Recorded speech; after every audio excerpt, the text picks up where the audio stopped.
Chapter 84. Young Master, are you here for pleasure? Lu Chongqing let out a breath and went to another inn to open a room. He used a purification talisman to check if he was marked for tracking. Once he confirmed that he wasn't being followed, Lu Chongqing put on the human skin mask, and with a slight shift of his mental spirit, his face turned into the likeness of Li Feiyu. It's really worthy of being a magic artifact. With this I don't need to change my appearance anymore. Lu Chongqing looked at himself in the mirror, whose features shifted continuously, and he couldn't help but nod in satisfaction. It was a pity that this mask was just a lower-grade magical instrument. The changes in appearance, once scrutinized by a cultivator at the energy refinement late stage using the spiritual eye technique, would reveal some inconsistencies. However, it didn't matter. At that time he could just wear another human skin mask. After all, as long as his real face couldn't be recognized, it was fine.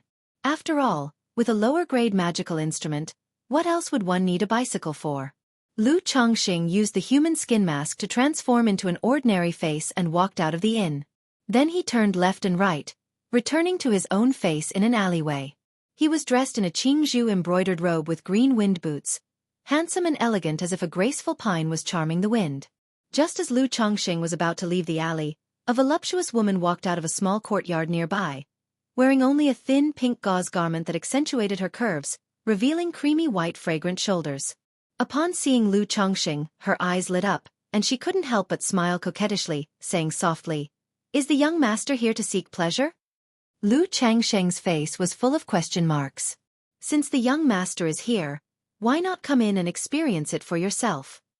For just 5 spirit stones, this slave can give the young master the ultimate pleasure. The woman said in a tender voice, her seductive eyes like silk, reaching out her fair, jade-like hand to pull Lu Chongqing, giving him a tingling sensation as if he had been electrocuted. Particularly the bewitching musk-like fragrance emanating from her body was highly seductive, making one's heart restless and desiring to lose oneself in the land of beautiful women. At the same time, the cold jade spiritual amulet worn on Lu Chongqing's chest produced a clear spiritual energy that suppressed the restlessness he was feeling. Bewitching technique. Lu Chongqing immediately became wary, realizing the woman in front of him was using a bewitching technique on him. He hastily stepped back, shaking his head and saying, "I'm sorry, I'm just passing by." Today, this slave is very fond of the young master. For just 2 spirit stones, I can be at the young master's. The woman continued to speak, her lovely and charming face taking on a pitiable look. It made one irresistible not to feel pity and the urge to indulge in her and ravish her. Upon hearing her words, Lu Chongqing repeatedly chanted, "Namo Amitabha Buddha" in his heart, folded his hands, and quickly left. "Young master, at least for today, this slave won't take your spirit stone," the woman called out in a soft voice again. However, Lu Chongqing didn't turn back and quickly walked out of the alley, leaving the woman with a somewhat ugly expression on her face. She cursed resentfully, "Humph, oblivious to what's good for him, as if being handsome is such a big deal." Then she turned and went back into her courtyard. Phew! Lu Chongqing walked out of the alley and exhaled a long breath. He felt no hint of longing, only relief at the close call. "I had thought myself battle-hardened, weathered through numerous trials, with a resolve as firm as steel, never to be easily swayed by the charms of a woman, yet I hadn't expected the power of a bewitching technique to be so formidable. The female cultivator just now should not have had a very high cultivation level, just middle stage to late chi refinement. Nevertheless, in such a situation, I actually felt enchanted. If it were a cultivator of great cultivation level or one adept in bewitching techniques, it would truly be an unstoppable defense." Lu Chongqing couldn't help but inwardly remark.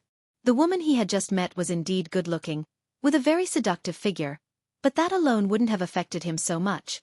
Yet as she approached, her words and actions made his heart restless and eager to plunge into desire. Strength. It's the increase of strength that is the true path. Lu Chongqing took a deep breath and silently thought to himself. If he really encountered a powerful bewitching technique or other unpreventable tactics, even with a body full of talismans and possessing talisman treasures, he might be unable to use them. "I mustn't wander carelessly in these alleys in the future. One never knows when danger might strike."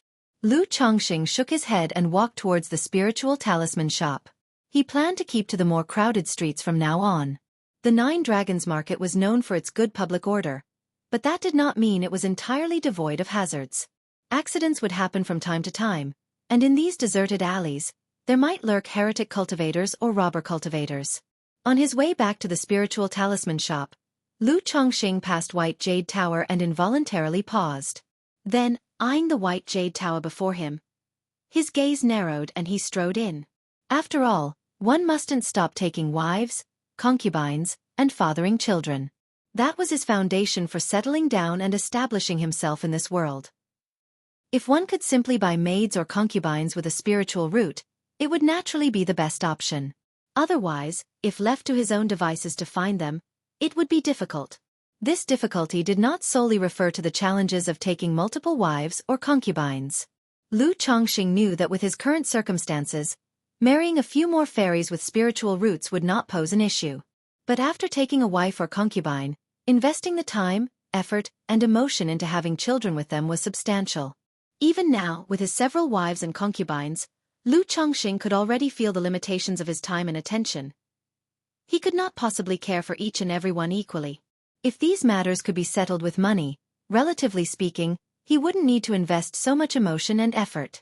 The interior of the White Jade Tower was spacious and elegantly furnished, set up with simple yet refined seats, where 7 or 8 young ladies in uniform red dresses stood.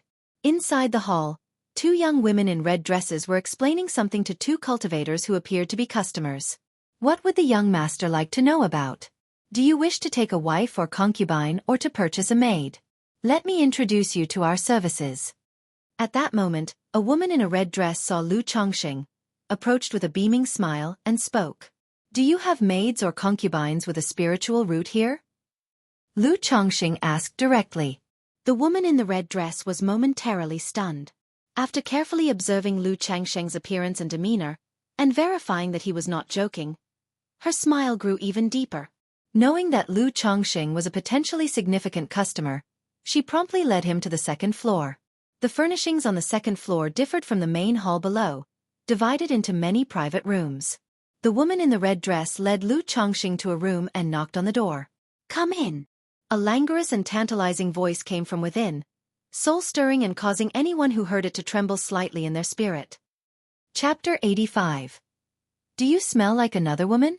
Under one, the lady in the red dress pushed open the door and led Lu Chongqing into the room. The room was very simple, furnished only with an ancient-looking table and chair set and a bookshelf, creating an elegant and comfortable ambience. By the window of the room, there was also a purple incense burner, with strands of incense burning inside, filling the room with a faint sandalwood fragrance. A beautiful woman in her 30s sat by the window, holding a scroll in her hand. Her black hair was lightly coiled up into a cloud bun and fixed with a golden phoenix hairpin. She wore a black phoenix bird mist gauze dress with its lapel slightly open, revealing her slender neck, delicate collarbone, and a proud expanse of snow-white bosom. On her arms were long black gauze sleeve gloves, one hand holding a scroll and the other holding a cup of strong tea, exuding dignity and elegance, yet full of seductive charm.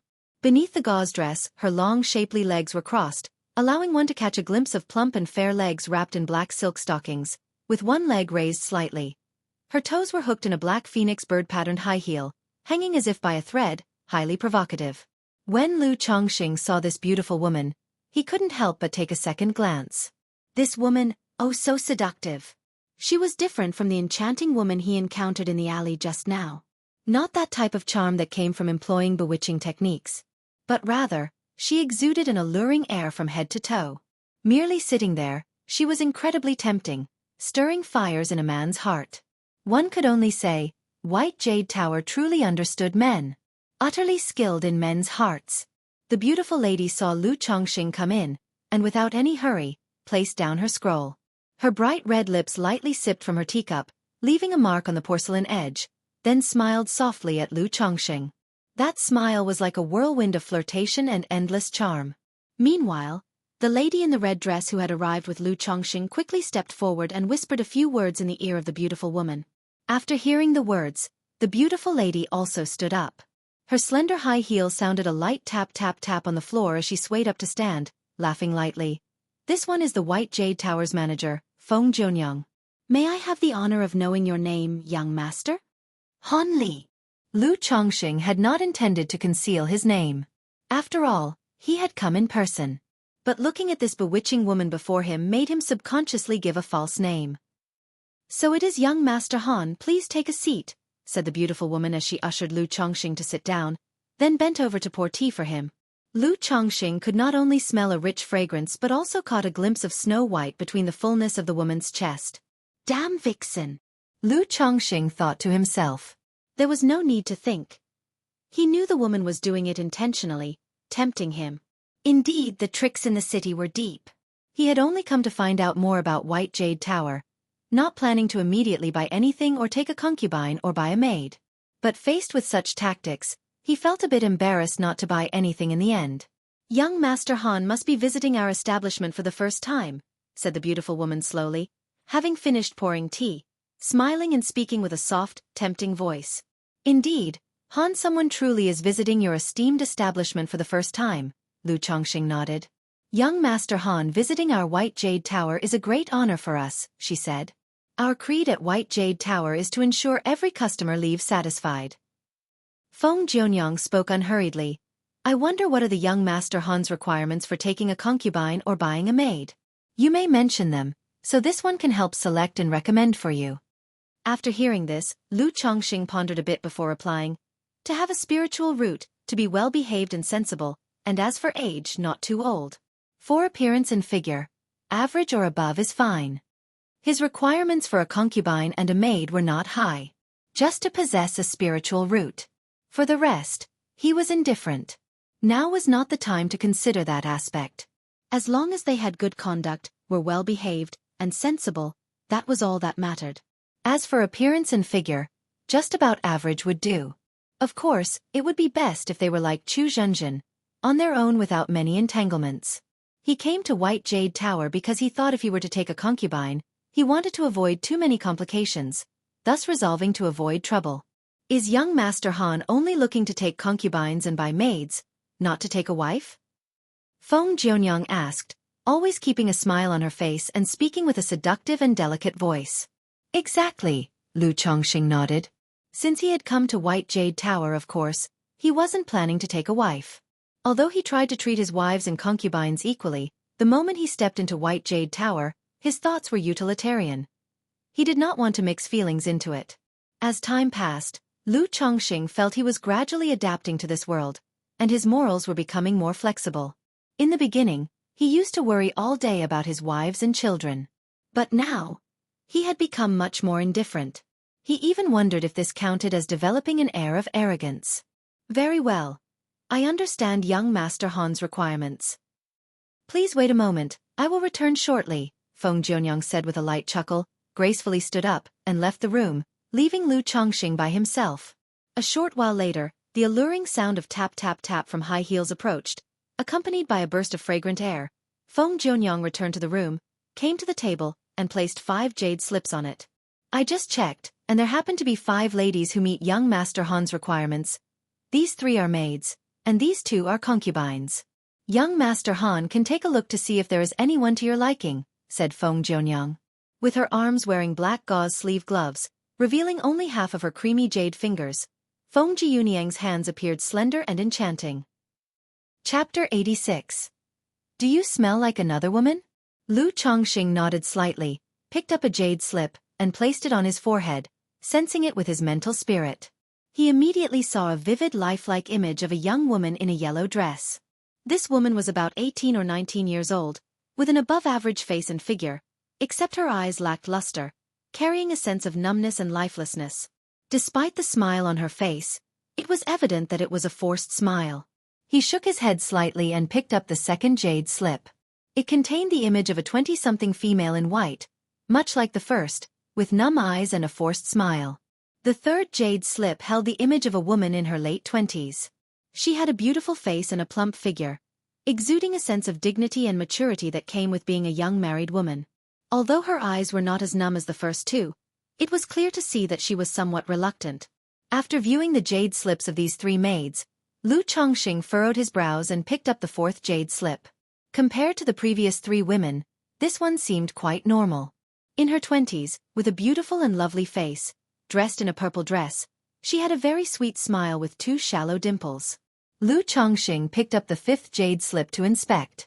It was an image of a cute-looking girl with a petite but exquisitely proportioned figure. To Lu Changsheng's surprise, this girl actually had a pair of fluffy fox ears on her head and a fluffy fox tail behind her. Not seeming decorative, but rather inborn. Is this girl of the demon race, or perhaps a half-demon? Lu Changsheng felt a bit of surprise upon seeing the fox-tailed girl in the jade slip. Having read many books, he knew that some demon beasts, upon breaking through to a certain realm, could refine their vertebrae and undergo transformation. Great demons that transformed could mate with the human race, and although it was hard for them to bear offspring, there was still a chance of producing children. Such offspring, although human in shape, would retain some traits of the demon beast. He put down the jade slip and turned to Feng Jianyang. Manager Feng, the girl in this jade slip, is she of the demon race? Correct. This girl is a half-demon with a cultivation level of 7th level energy refinement. She not only possesses a 6th grade spiritual root but also the high-rank bloodline of the golden-pupiled white fox, Feng Jianyang replied. Although this girl is willing to become a concubine, her requirements are relatively higher. She not only has preferences regarding her partner's appearance and age but also demands 48 middle-grade spirit stones as a betrothal gift, she added. However, with Mr. Han's appearance, I'm sure any young girl would be pleased, Feng Jianyang said with a smile, her charming eyes gazing at Lu Changsheng as if looking at a lover. She has requirements regarding age and appearance, and also asks for 48 middle-grade spirit stones as a betrothal gift? Upon hearing this, Lu Changsheng was at a loss for words for a moment. Spirit stones are categorized as lower-grade spirit stone, middle-grade spirit stone, superior-grade spirit stone, supreme spirit stone. The spirit stones he usually used were all lower-grade spirit stones. 48 middle-grade spirit stones would be equivalent to 4,800 lower-grade spirit stones. He had just thought this beast-eared girl seemed quite nice. But upon hearing the price, he instantly backed out. And this was only the betrothal gift for taking a concubine. It didn't include future expenses and the mediation fee for the White Jade Tower. What about this one? Lu Changsheng pointed at the jade slip of another purple-dressed woman and asked. This woman has a cultivation level of 6th level energy refinement, a 7th grade spiritual root, and has no specific demands for a partner. Only 19 middle-grade spirit stones are required for her betrothal gift, responded Feng Jianyang. Seeing Lu Changsheng's frown deepen, Feng Jianyang's red lips parted slightly as she spoke. Mr. Han, it is rare to find a woman with a spiritual root willing to be a servant, and they have always been in short supply. The requirements of these two women are not that high, and it's possible someone might take an interest in them in a few days. If Mr. Han finds them too expensive, you might consider these 3 maids, she continued. These 3 seem somewhat reluctant, Lu Changsheng said tactfully. Mr. Han, you can rest assured on this count. All 3 have come to our White Jade Tower due to various reasons, and buying them as maids from us will absolutely not result in any karmic consequences for Mr. Han. We at the White Jade Tower conduct long-term business, priding ourselves on our reputation. Any maid purchased from our White Jade Tower comes with a 3-year after-sales guarantee. If any issue or trouble arises with a maid bought from our White Jade Tower within 3 years, we will take responsibility for addressing the matter and provide a satisfactory solution to the client, Feng Jianyang said, lifting her teacup for a sip, lips curled in a seductive smile, her voice confident. Hearing this, Lu Changsheng nodded slightly. If she dared to make such a promise, it probably wasn't a significant issue. However, he still felt that such maids were not very reliable. He couldn't help but ask, doesn't the White Jade Tower have any maids with spiritual roots who have been nurtured from a young age? He was almost certain that this White Jade Tower was the same one where Hong Yi had bought Zhou'er and Shu'er. He remembered Hong Yi mentioning that the 2 girls were orphans raised by the White Jade Tower from a young age. It seems Mr. Han is also somewhat informed about our White Jade Tower. Indeed, our White Jade Tower does rear its own young maids, but those with spiritual roots are always in high demand. They are pre-booked each year and bought up quickly. If Mr. Han wishes to purchase such maids, he would need to make a reservation in advance, Feng Jianyang said with a light laugh. Hearing this, Lu Changsheng felt somewhat disappointed. He had initially hoped to buy a few maids or pets like Zhou'er and Shu'er, who possessed spiritual roots. Chapter 87. Do you smell like another woman? Now it seems that maids with spiritual roots are highly sought after and not so easy to buy, as their prices are not cheap. That seems normal enough. After all, there are more men than women in the cultivation world. Not all cultivators are indifferent to desires and dedicated solely to arduous cultivation. Moreover, it's not just loose cultivators who purchase maids with spiritual roots. Many cultivation families also buy such maids with spiritual roots for their future generations. May I know the circumstances of these 3 maids and their prices? Lu Chongqing sighed, pointed to the 3 maids listed on the jade slip on the table, and asked. It was clear that these 3 women had probably fallen on hard times and ended up at White Jade Tower to be sold as maids. They were indeed pitiable, unfortunate souls. If possible, one should lend a hand to save them, after all. To bear one's children, that must be better than their current situation, right? Besides, they would have no better way to repay a life-saving favor than to offer themselves and bear children as repayment. That seemed quite reasonable. This woman is at the 2nd level energy refinement, with a 9th grade spiritual root, and the price is 150 spirit stones. This woman is at the 4th level energy refinement, with a 7th grade spiritual root, and the price is 650 spirit stones. This woman is at the 6th level energy refinement, with a 6th grade spiritual root, and the price is 15 middle grade spirit stones. Feng Jianyang pointed to each of the 3 jade slips and introduced them one by one. Hearing these prices, Lu Chongqing nodded slightly. The prices seemed acceptable to him. The first woman was just 150 spirit stones. Merely the price of a middle-grade magic artifact. Today, he had spent over 400 spirit stones on several artifacts. Are the prices of these 3 set according to their spiritual roots and cultivation levels? Lu Chongqing asked curiously. After all, the prices of the 3 women varied greatly, and there was a substantial difference in their spiritual roots and cultivation levels as well. Spiritual root and cultivation level, appearance, and other factors are the main reasons, Feng Jianyang said softly. Does Master Han have someone in mind? Let's go with this one, Lu Chongqing pondered for a moment, pointing to the first woman, priced at 150 spirit stones. Right now, he could only afford this maid. The main reason was that he was still uncertain about maids from White Jade Tower. He thought to start by buying a cheaper one to test the waters and see how it went. If it turned out to be satisfactory and without any issues, he would become a regular customer of White Jade Tower in the future. But if, upon arrival, he felt it wasn't right, he would take the loss of 150 spirit stones as a lesson learned. By the way, Manager Feng, there are no issues with the maid's health, right? Like any problems with fertility?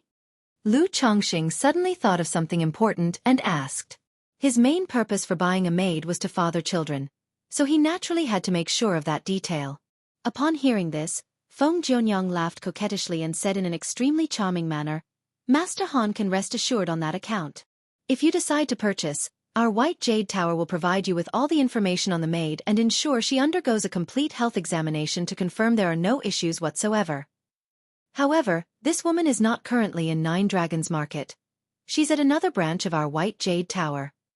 If Master Han is certain he wants her, a deposit is required first so that I can have her sent over, Feng Jianyang said as such. Fine, how much is the deposit, and how long will it take for her to be delivered? Having confirmed the purchase, Lu Chongqing didn't dawdle or hesitate. The price for this maid is 150 spirit stones, with a deposit of 30 spirit stones. As for how long it will take to deliver her, I don't have an exact time and will need to give you a response later, young Master Han. However, the time will not exceed 1 month, no matter how long it takes. Feng Jianyang said with a smile. Okay. Lu Chongqing took out 30 spirit stones. Then Feng Jianyang produced a spiritual contract and a set of information on the maid. Lu Chongqing picked them up to examine. The contents of the spiritual contract were straightforward. Lu Chongqing had paid a deposit of 30 spirit stones, and if he decided not to proceed with the purchase, the deposit would not be refunded. Moreover, White Jade Tower must deliver the person within a month, and if they were unable to do so, or if the person did not match the description provided, they would not only refund the spirit stones but also provide double the compensation. The information with the details regarding the maid Lu Chongqing was purchasing.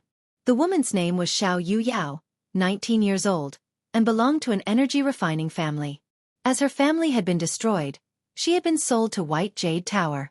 In terms of health, she was in perfect condition and still a virgin, without any issues. After reviewing the information, Lu Chongqing signed the contract. If young Master Han resides in the 9 Dragons Market, you can tell me your address, so once the person is delivered, I can have someone notify you directly, Feng Jianyang said, dividing the spiritual contract so that each had a copy and giving Lu Chongqing a seductive smile. Okay, when she arrives, you can send someone to notify me at the Lu family's spiritual talisman shop in Qingzhou. Lu Chongqing didn't hide his address. Firstly, as the reputation of White Jade Tower was quite good, he didn't need to worry about any potential issues, and it indeed made things much more convenient. Secondly, it was a way to show that he wasn't a loose cultivator and had the backing of the Qingzhou Lu family. Hearing Lu Chongqing mention the Lu family's spiritual talisman shop in Qingzhou, Feng Jianyang didn't show any change in expression.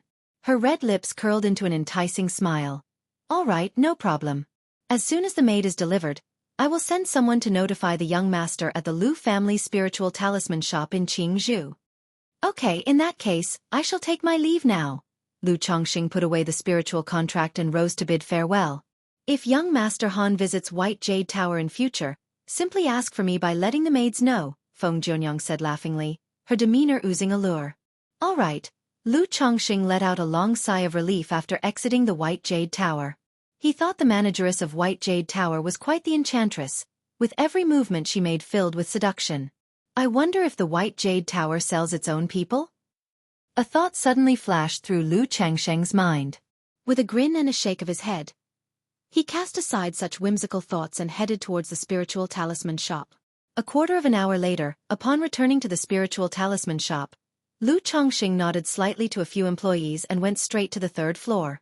Upon reaching the third floor, he saw Lu Miaoge, who was sitting by the window deeply engrossed in reading a book, with her long beautiful hair falling loosely over her shoulders, and her white dress clinging to her body, revealing her graceful figure. Hearing some noise, she slightly turned her stunning profile towards Lu Chongqing and gave a small nod. Chongqing, you're back. Sister Miaoge, Lu Chongqing smiled and nodded. The sight of Lu Miaoge reading reminded him of Feng Jianyang from the White Jade Tower. When he had entered the room, Feng Jianyang was also sitting by the window reading a book, but the two had completely different reading demeanors and styles. Just as Lu Chongqing sat down, Lu Miaoge suddenly furrowed her delicate brows, gazing at him as she sniffed lightly. Chapter 88. Treasure Bone Technique. Your maid has arrived. _1 Lu Chongqing noticed Lu Miaoge's subtle actions. He too sniffed gently. Immediately, he detected a faint scent of sandalwood and a woman's fragrance on himself. It was left behind in the White Jade Tower while discussing matters with Feng Jianyang. Miss wouldn't think that I went to visit a brothel, right? Looking at Lu Miaoge's expressionless and detached demeanor, Lu Chongqing didn't know why, but he felt a slight pause in his heart. A feeling of guilt unexpectedly arose. But the next moment, thinking that he only went to the White Jade Tower to buy a maid, not to visit a brothel, what was there to feel guilty about? Sister Miaoge, I just passed by the White Jade Tower on my way back. Thinking of buying a maid, I went in to inquire about it, he added. By the way, is the White Jade Tower reliable? Lu Chongqing found a topic to talk about, using it as a way to explain the fragrance on his body. As for buying a maid, he had no intention of hiding it. After all, it wasn't something shameful. There was nothing to conceal. Eventually, when the maid arrived, he would bring her back and keep her by his side, so it was better to inform Lu Miaoge now. The White Jade Tower? At that, Lu Miaoge was slightly taken aback, hearing a hint of explanation in Lu Changsheng's words. She said softly, the White Jade Tower is almost everywhere in the marketplaces of Jiang country, and I haven't heard of any issues. Its reputation is quite good. I've heard that the White Jade Tower not only has a presence in Jiang country but also has influence in many countries within the southern wilderness cultivation realm, with a nascent soul-true monarch backing it. Lu Miaoge remarked. They have influence in other countries, and a nascent soul-true monarch backing them? Lu Chongqing was surprised upon hearing this. As someone who loved to read, he certainly understood that this world was vast beyond measure. Jiang country was but a small part of it. His realm was called the Southern Wilderness. In the Southern Wilderness, there were well over 100 countries like Jiang country. Jiang country had only one nascent soul-true monarch to guard it, ranking it as average among these countries. However, the White Jade Tower's ability to establish itself in multiple countries was certainly no small feat. Most likely, there wasn't just one nascent soul-true monarch behind it. Indeed, one wouldn't dare to conduct such business without some strength. Chongqing, for us cultivators, our cultivation level is fundamental, she stated. Although your spiritual root talent is average, you have an exceptional talent in the talisman path. If you can become a second-grade talisman master, there might be hope for you to achieve foundation establishment in the future. Lu Miaoge spoke softly. Through prolonged contact, she could tell that Lu Chongqing was not the type to be merely indulged in the pleasures of women. He was very ambitious. His marrying and taking concubines was due to his poor spiritual root, knowing that the path of immortality was out of reach. Hence, through his family, he sought to continue his pursuit of immortality through his lineage. Sister Miaoge, I understand, Lu Chongqing sincerely acknowledged, knowing that Lu Miaoge meant well, and he wouldn't refute her words. After all, what Lu Miaoge said was true. In the cultivation world, only one's cultivation level and strength were fundamental. Family heritage, lineage, leaving a mark in history, none of those mattered as much as one's own cultivation and strength, one's own longevity and becoming a legend. I take wives and concubines and sire children, all for the sake to become an immortal, to pursue longevity and become a legend in history. Lu Changsheng's eyes glittered with depth and determination. Seeing the firmness in Lu Changsheng's eyes, Lu Miaoge thought he was taking her words to heart. She couldn't help but reveal a faint smile. She had a rather favorable impression of Lu Chongqing. A young man from a secular farming household, with only a 9th-grade spiritual root, rejected by the immortal sex, sought to pursue immortality by joining the Lu family as a son-in-law. Yet, he rose step by step through the talisman path, reaching this point with the status of a son-in-law. To her, that achievement had outdone many others. After chatting for a while, Lu Chongqing headed to the resting room. By now, this third-floor resting room had become his own room. Inside the resting room, Lu Chongqing took out the magical treasure fragment he had purchased at the marketplace. I wonder if this thing really is a fragment of a magical treasure, he thought. If it is, then I've struck it rich. Lu Chongqing looked at the uneven black iron piece in his hand and mumbled to himself. Without further ado, he began to refine the black iron block using the sacrificial refinement technique of the 100 Refinements treasure body art.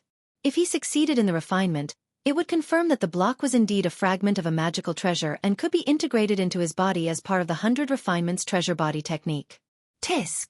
As Lu Changsheng's mental spirit surged with spiritual power, like an invisible flame, he started refining the black iron block before him. Under the influence of his mental spirit, the black iron block revealed a faint dark glow. As time passed, Lu Chongqing expended all of his spiritual power and exhaled deeply. Is this black iron piece actually a magical treasure fragment? However, all the inscriptions within are destroyed, possessing no special effects. It must be just a fragment of some large magical treasure. Nevertheless, it is sufficient. As long as I refine this magical treasure fragment and integrate it into my body, my 100 Refinements treasure body technique will progress rapidly. Lu Chongqing, looking at the black iron block before him, showed a weary yet surprised expression. Through the refinement he just performed, he had confirmed that the black iron block was indeed a fragment of a magical treasure, albeit a thoroughly damaged one. Inside, all enchantments and special effects were gone. It was simply a particularly hard material. However, even in this damaged state, it wasn't easy for him, a mere 4th-level energy refinement weakling, to refine it and integrate it into his body. Probably, it would take him the better part of a month to complete. Lu Chongqing took out some jade bamboo wine, drank a sip, then took out a spirit stone and held it in his hand, starting to recover his spiritual power. Chapter 89. Treasure Bone Technique. Your maid has been delivered. Just like that, after cultivating until evening, Lu Miaoge knocked on the door, and then he left the room. He left the spiritual talisman shop with Lu Miaoge and returned to the Eastern District, to the Lu family courtyard. In the following days, Lu Chongqing devoted his time to talisman making, cultivation, and refining the black iron chunk. He moved back and forth between the Lu family courtyard and the spiritual talisman shop. Whenever there was an issue in the shop that required the owner's intervention, Lu Miaoge would tell Lu Chongqing how to handle it and let him take care of it. During this period, Lu Miaoqing also came to find Lu Chongqing several times. He invited him to read or to enjoy some tea. But Lu Chongqing declined every time. One reason was that Lu Miaoge had told him to avoid associating too much with Lu Miaoqing, so he kept his distance. Another was that he felt somewhat averse to this kind of place deep down. Why not buy a few maids or take a few concubines? Isn't that nice? In the blink of an eye, half a month had passed. At the Nine Dragons marketplace, on the 3rd floor of the spiritual talisman shop. Inside the resting room, Lu Chongqing looked at the black iron chunk floating before him, showing a delighted expression in his eyes. After his half-month-long refining, this magical treasure fragment was finally fully refined by him and could be condensed into his body. Condense! Lu Chongqing spread open his chest, revealing his muscles marked with flowing lines. Then he formed a spell with his hands and pointed toward the black iron chunk. The black iron chunk slowly entered his chest, integrating bit by bit with it. The 100 Refinements treasure body art could refine the body into an unrivaled magical treasure in one go, or it could be trained gradually, part by part. Therefore, the method of refining with the aid of magical treasures could also be applied to different parts of the body. In the method of condensation, there are 7 parts in the human body where magical treasures can be condensed into. These parts are the skull, sternum, spine, and limbs, a total of 7 parts. Among them, the limbs pertain to the individual refinement of each part. The sternum, spine, and skull can affect the entire body. However, condensing into these 3 parts is much more dangerous. Especially the skull, which involves the brain, is extremely perilous, and a single misstep could result in self-injury. Luckily, having mastered the 100 Refinements treasure body art completely, Lu Chongqing had a fair amount of confidence in condensing into his sternum. After some time, the black iron chunk fully entered Lu Chongqing's chest and was condensed into his sternum. On his chest, one could faintly make out the uneven pattern of the black iron chunk. So ugly! Lu Chongqing looked at the pattern on his chest, resembling a birthmark tattoo, and pursed his lips in distaste. But ugliness aside, for the sake of cultivation, it's a small price to pay. With the assistance of this magical treasure fragment, I estimate that at most half a year, with my own daily cultivation, within 3 to 4 months, I could master the 100 Refinements treasure body art. Lu Chongqing quietly felt the effects brought about by the magical treasure fragment. Now, the 100 Refinements treasure body art, like the immortal beauty technique after foundation establishment with the 5-element spiritual materials, was able to cultivate automatically, nourishing the whole body. This magical treasure fragment won't support my cultivation for too long, at most only for 1 year. But 1 year is enough, perhaps by that time, I'll draw a magical treasure through the system. With a magical treasure, if I can condense it into my body for cultivation, my 100 Refinements treasure body art will truly progress at a rapid pace. Lu Chongqing's eyes flickered as he murmured to himself. After making initial progress with the 100 Refinements treasure body art, I can also start to cultivate the Baogu method.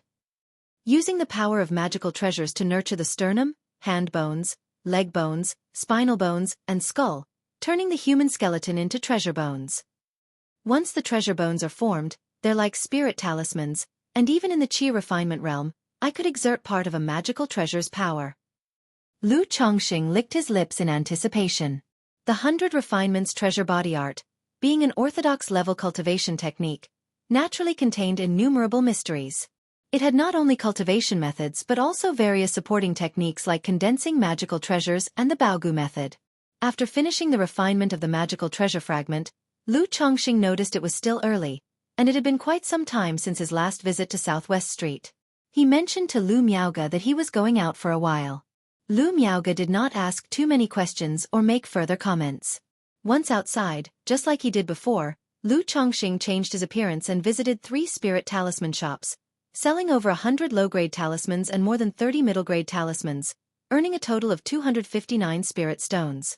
After each trip, Lu Chongqing would find an inn, change his appearance and clothes again.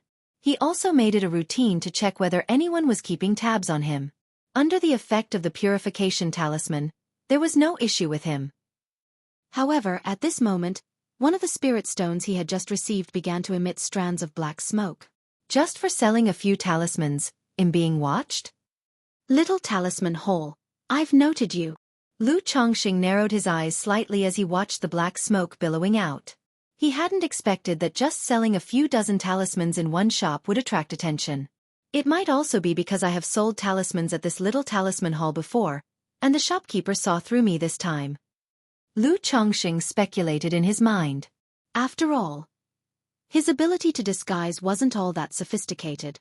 And in the 9 Dragons marketplace, everyone living off their wits had their own means, so it was plausible for someone to notice something odd. Looks like he'll need to lay low for a while. Lu Chongqing slightly frowned. then took out another high-grade purification talisman.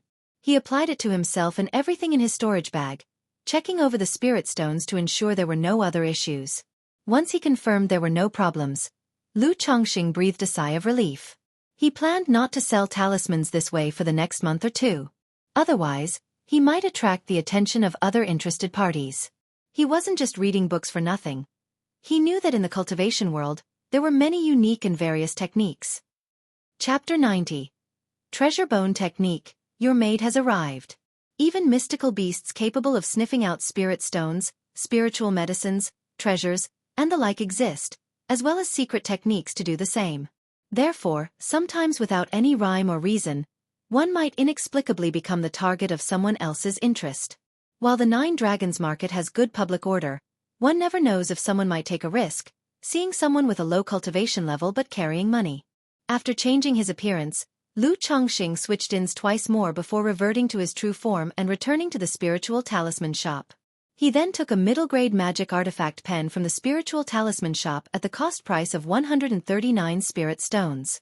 He also bought 2 stacks of supreme-grade talisman paper and 2 portions of supreme-grade spirit ink, one each of fine quality and high quality. He prepared them for drawing superior-grade talismans. To this, Zhang Shan did not say much. After all, it is perfectly normal for the shop's owner to get items at cost price. Lu Miaoge, seeing Lu Changsheng's purchase of a middle-grade magic artifact pen, didn't ask many questions.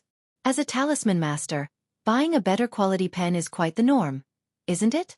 She did mention to Lu Chongqing that he didn't need supreme-grade talisman paper or spirit ink at the moment. Using supreme-grade materials to draw middle-grade talismans would be too wasteful. Lu Chongqing responded that he just bought them to try them out and see what the difference was compared to high-level papers. In his heart, however, he couldn't help but think that he might need to buy his talisman paper and spirit ink elsewhere in the future. As night fell, Lu Chongqing finished his work for the day with Lu Miaoge and returned to the Lu family's large courtyard in the eastern district. Lu Chongqing had been wondering whether being seen together with Lu Miaoge every day might cause her admirers or secret admirers to take notice and start trouble for him. It turned out he was overthinking things. In the last half-month, although quite a few young men approached Lu Miaoge to strike up a conversation or even came to the shop to look for her, they all behaved with a certain level of decorum.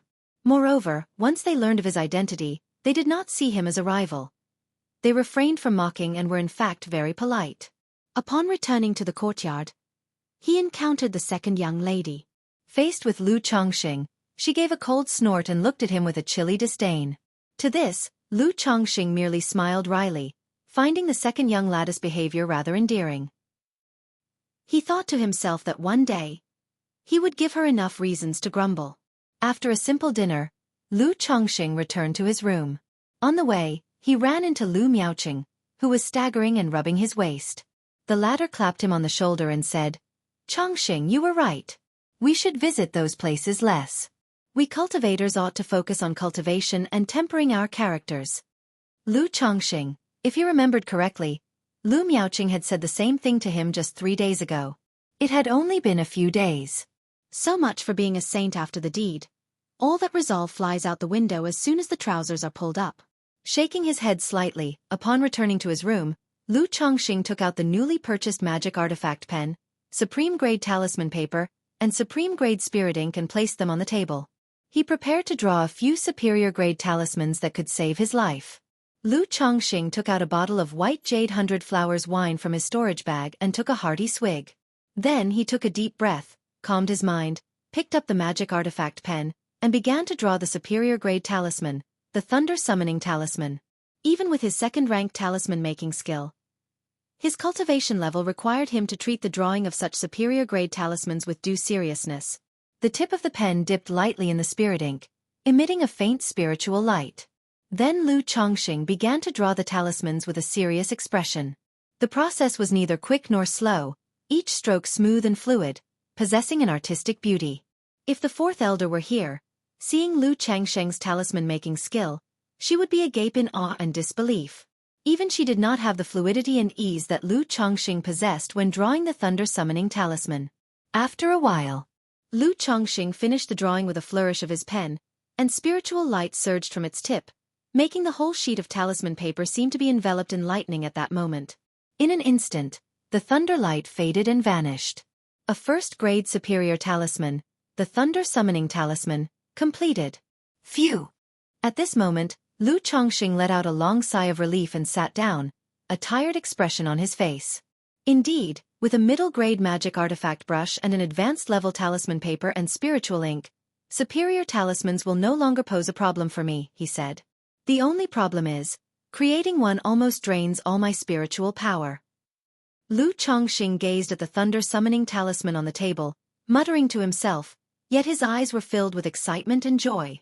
If the wear and tear of the talisman brush are not included, the cost of one superior talisman, with just the advanced-level talisman paper and spiritual ink, is 6 spirit stones. Yet, a thunder talisman can sell for 40 to 50 spirit stones. That's a stable profit of 7 to 8 times the cost. Most importantly, having a bunch of superior talismans on hand also gave him a greater sense of personal safety. After storing the thunder-summoning talisman in his storage bag, Lu Chongqing went to sleep and rest. In the blink of an eye, 3 days passed by. On this day, a young manservant arrived at the spiritual talisman shop. He announced that the maid Lu Chongqing had purchased from White Jade Tower had been delivered. Upon hearing this, Lu Chongqing wasn't busy with anything else, so he went directly with the manservant to the White Jade Tower. "Young Master Han, sorry to have kept you waiting." Lu Chongqing arrived on the second floor and immediately saw Feng Jianyang, who had received him before, dressed as she had been the previous time. She wore a black phoenix bird gauze dress with high slits, revealing 2 long and slender legs in black silk, her feet in a pair of high heels with delicate black phoenix bird gold embroidery. She was allure personified. "No matter, it's been just over 20 days, I'm not in a hurry," said Lu Chongqing, glancing at the voluptuous and slender legs under the sheer dress. At the root of the dress hem, one could see a hint of pale skin and lace patterns, barely visible. Before long, a woman in a red dress led a young woman in a yellow dress, about 18 or 19 years old, toward them. Lu Chongqing's gaze quickly fell on the girl in the yellow dress. The girl was 18 or 19 with fair skin, a graceful figure, and lush black hair casually tied up and draped behind her. She was dressed in a goose-yellow long gown with an open dipping neckline, revealing a stretch of snowy white skin on an elongated neck. Though it was just a glimpse of spring, it was particularly eye-catching. But there wasn't even the slightest smile on her beautiful delicate face. Her brows slightly furrowed with sadness, and there was no sign of life in her spiritless eyes. "Young Master Han, this is the maid you have purchased, Xiao Yuyao," Feng Jianyang said with a soft and seductive smile, then turned to Xiao Yuyao and commanded, "Yuyao, greet young Master Han." Her voice was as tender and entrancing as before, but it carried an undeniable and unquestionable authority.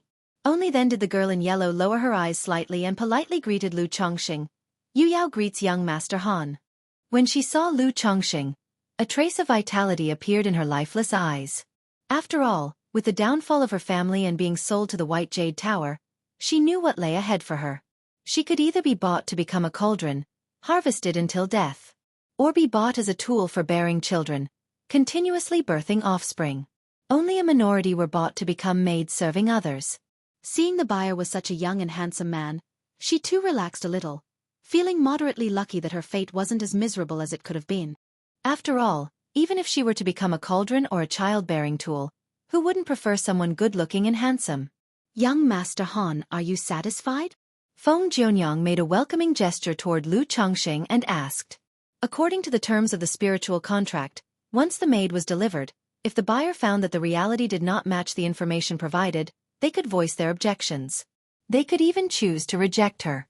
But in that case, depending on the situation, a certain deposit would have to be forfeited. Chapter 91. From now on, you're my half-brother from another father and mother.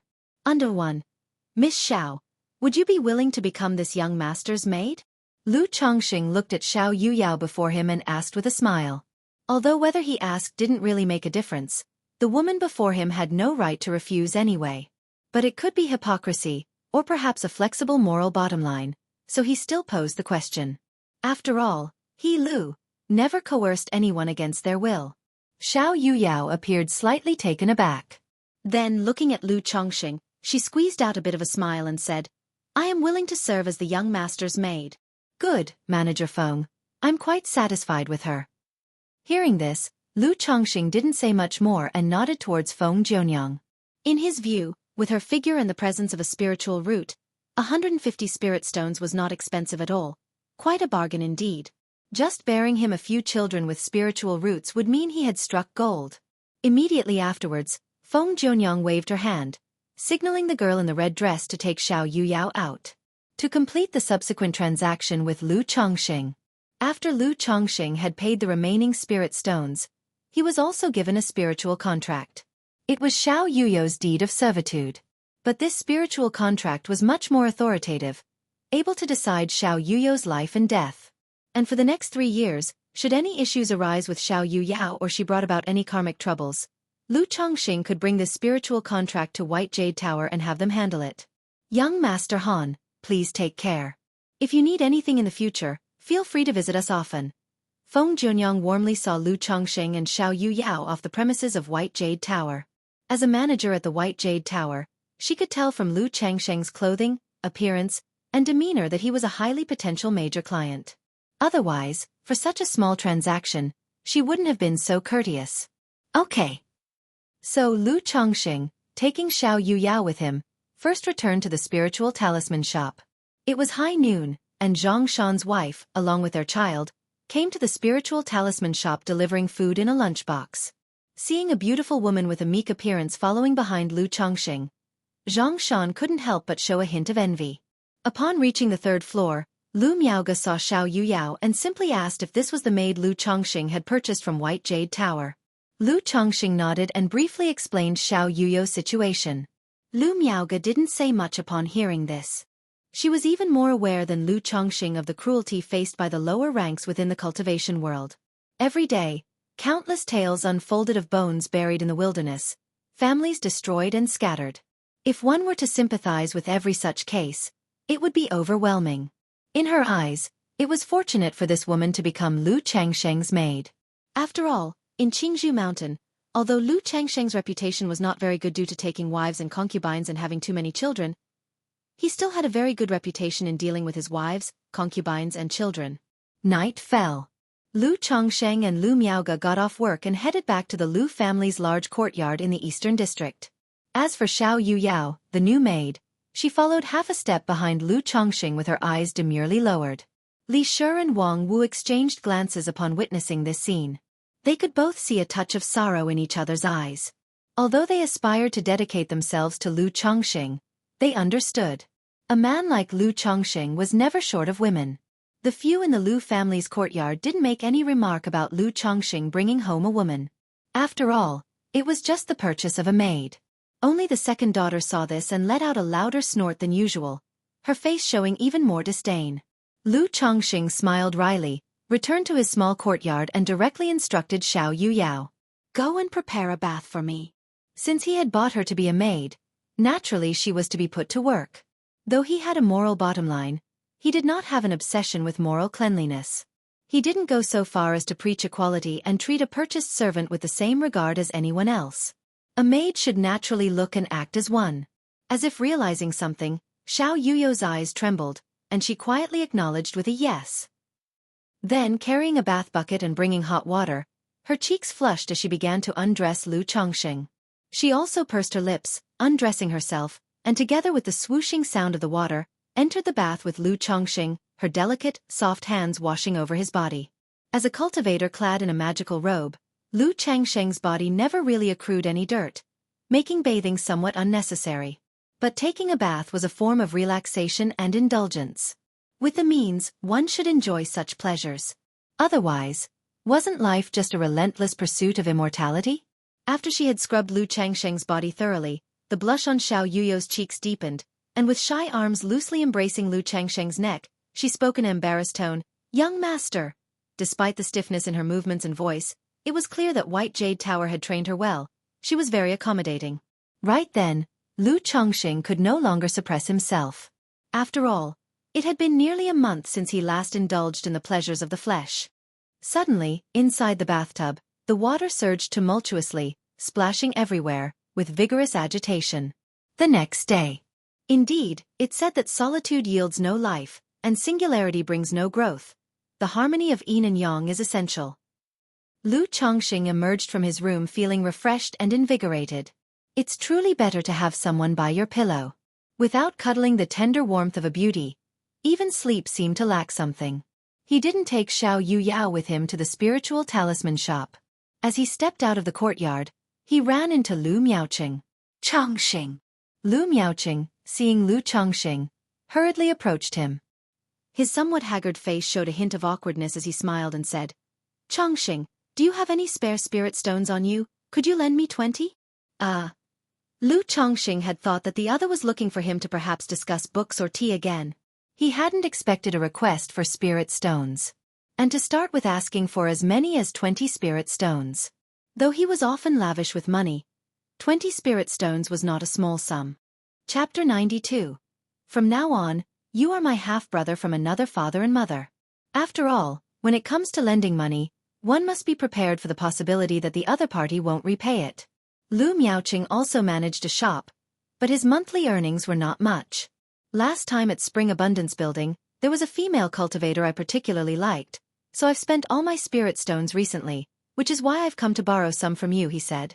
Chongqing, let me tell you, the women of Spring Abundance Building are not only stunning in appearance but also can offer you the ultimate pleasure, incomparable to ordinary maids and concubines.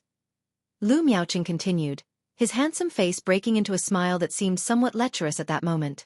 Lu Chongqing had also heard of this Spring Abundance Building. He knew it was a brothel in the marketplace. All the workers there were celestial maidens skilled in the art of love. So the prices were also extremely high. A single experience could cost several spirit stones, or even dozens. Lu Miaoqing had probably been frequenting the place lately. It was normal for him to have spent all his spirit stones. After all, such places were truly gold sinks. No matter how many spirit stones you had, they wouldn't last if you went there every day. Cousin, I've almost spent all my spirit stones these days, and I've just bought a maid, so I don't have many left, Lu Chongqing said with a look of difficulty, and then took out 20 spirit stones. He was, after all, a member of a prominent family. There were frequent interactions where they would see each other. These past days, he had received many greetings from him. Although it was always invitations to read or appreciate tea, there was a certain camaraderie, so it was difficult to outright refuse. If the other party really didn't repay, then he would consider the 20 spirit stones as lost to the water. Good brother, thank you. I will repay you once I have spirit stones, and then I'll take you to experience Spring Abundance Building properly. Lu Miaoqing said, smiling as he took the spirit stones and then turned and left. Sigh, watching Lu Miaoqing's departing figure, Lu Chongqing shook his head. This cousin, despite being a chi refinement 5th layer cultivator, has come to borrow spirit stones from me because of his frequent visits to the brothel that have left him haggard. Places like that, better to avoid them if possible. With that money, wouldn't it be better to take a few concubines or buy some maids? Doesn't that sound nice? No, that's not right. Am I Lu, someone who lusts for pleasure and brief romantic encounters? Even if I take wives and concubines, it's for the great Tao, for long life and clear sight. Lu Chongqing mused to himself, his eyes bright with determination, and his posture a bit more erect. Shortly afterward, he strode upright, accompanied by Lu Miaoga, to work. Arriving at the spiritual talisman shop, Lu Chongqing proceeded as usual to draft a few middle-grade talismans. He had come to 9 Dragons Market to manage the shop, but the monthly tasks given by the Lu family for drawing talismans were still ongoing and needed to be completed on time. However, Lu Chongqing didn't want to give up on this task himself either. After all, not only did he earn spirit stones from it, but he also got to keep all the extra materials for himself, a lucrative deal. At noon, Lu Chongqing invited Lu Miaoga to eat at Jade Meal Hall. Though slightly expensive, the food really was delicious. Treating oneself to a meal there every so often was not bad. Yet, during the several trips Lu Miaoga and Lu Chongqing had made to Jade Meal Hall, Lu Miaoga had not let Lu Chongqing pay, suggesting they take turns covering the bill. Lu Chongqing didn't mind and certainly wasn't about to fight to pay. Qingzhu Lu's spiritual talisman shop. Inside the talisman room. Could there be defects even in premium talisman paper? After finishing a superior grade talisman, the dungeon talisman, Lu Chongqing looked surprised. He had almost failed in creating this talisman just now. The reason was simple. There was a tiny flaw on the talisman paper that almost caused his talisman making to fail. Subsequently, Lu Chongqing checked the remaining dozen or so sheets of paper, all of which were fine. It was only the one he had just worked on that had a small defect. Seeing this, Lu Chongqing didn't pay it much mind or take it to heart. After all, finding a minor defect in a stack of talismans could still be considered acceptable. After a short rest, Lu Chongqing thought that it had been almost a month since he came to Nine Dragons Market. In a few days, after inspecting the monthly inventory, he would be able to return home. I should buy some gifts to take back since I'm returning soon. He then gave Lu Miaoge a heads up and went out to buy gifts for his wives and children. That night, Lu Changsheng's eyes were slightly narrowed as he lay back in the bath. After a while, Xiao Yuyo's head emerged from the water, covering her mouth, coughing softly. Lu Chongqing gestured with his hand, using the object manipulating technique to pour a cup of tea from the teapot on the side table, which landed in his hand. He handed it to the maid in front of him, speaking softly. "There's really no need to swallow it." "It's fine, young master." Xiao Yuyao took a sip of tea and spoke softly, her eyes downcast. Her clear eyes no longer had the numbness they had before. Through their interactions over these days, she had come to understand that her young master was a decent person. Especially yesterday. The woman who had always looked at her young master with disdain had given her a couple of pointers. She said that apart from being desirous of women, her master was decent regarding females. As long as she behaved well, apart from bearing children, she would not be mistreated. Spiritual Talisman Shop. Boss, here is this month's stock. Including 496 basic talismans, 851 lower-grade talismans, 388 middle-grade talismans, ordinary talisman paper. Zhang Shan handed over a list and 5 storage bags to Lu Miaoge to inspect. Lu Miaoge nodded and then went to the 3rd floor, calling Lu Chongqing over to help check the inventory. Of course, they couldn't possibly check all these goods. Otherwise, they wouldn't know when they would finish. Chapter 93. From now on, you are my half-brother from another father and mother. Moreover, the loose cultivators who collaborated with the Lu family's spiritual talisman shop were mostly fixed, so it was enough to inspect a portion of the goods each provided. Lu Miaoge explained the inspection standards for the goods to Lu Chongqing. For instance, with talisman inspections first and foremost, the quality of the talisman paper couldn't be too poor. Then the sketched talisman lines should flow smoothly at first glance, without any bumps or scrapes, and finally, the spiritual power within should circulate unimpeded. Talismans could be used as soon as they were made. However, there would be a 10 to 20% difference in effectiveness due to the quality of materials, the lines, and the spiritual power. Previously, when Lu Chongqing brought his talismans to the spiritual talisman shop to sell, it was because their quality was very good, which is why the sales went so smoothly. As for the talisman paper and spiritual ink, there should not be a single flaw in quality. Having heard this, Lu Chongqing finally understood the shop standards for goods. He couldn't help thinking about the talismans he had bought from the shop a few days earlier, only to find that one of them was flawed. Was this just his bad luck, a coincidence, or was it a lapse in quality control? Immediately, Lu Chongqing started inspecting more seriously. After all, he was going to be responsible for managing the spiritual talisman shop in a short while. If there were quality issues with the goods under his watch, or if their reputation suffered, that would be problematic. Sister Miaoge, according to the standards, would you say the spiritual power inside this talisman is flowing smoothly? Lu Chongqing, holding a middle-grade talisman in his hands, gently felt the spiritual power coursing within and voiced his inquiry. This one is just on the passing mark, any worse and we wouldn't accept it. Lu Miaoge said aloud. Hearing this, Lu Chongqing nodded and began to work. The work took the two of them a full 2 days to complete. Chongqing, you've worked hard. If it weren't for your help, it would have taken me 2 or 3 more days to finish the spot checks. Lu Miaoge said with a light smile on her face. It's what I should do. Lu Chongqing smiled and then took out a list and said, these people's goods have issues, so we'll return them. We won't cooperate with them in the future, right? During the 2 days of inspections, they indeed found some talismans, talisman papers, and spiritual inks that failed to meet quality standards.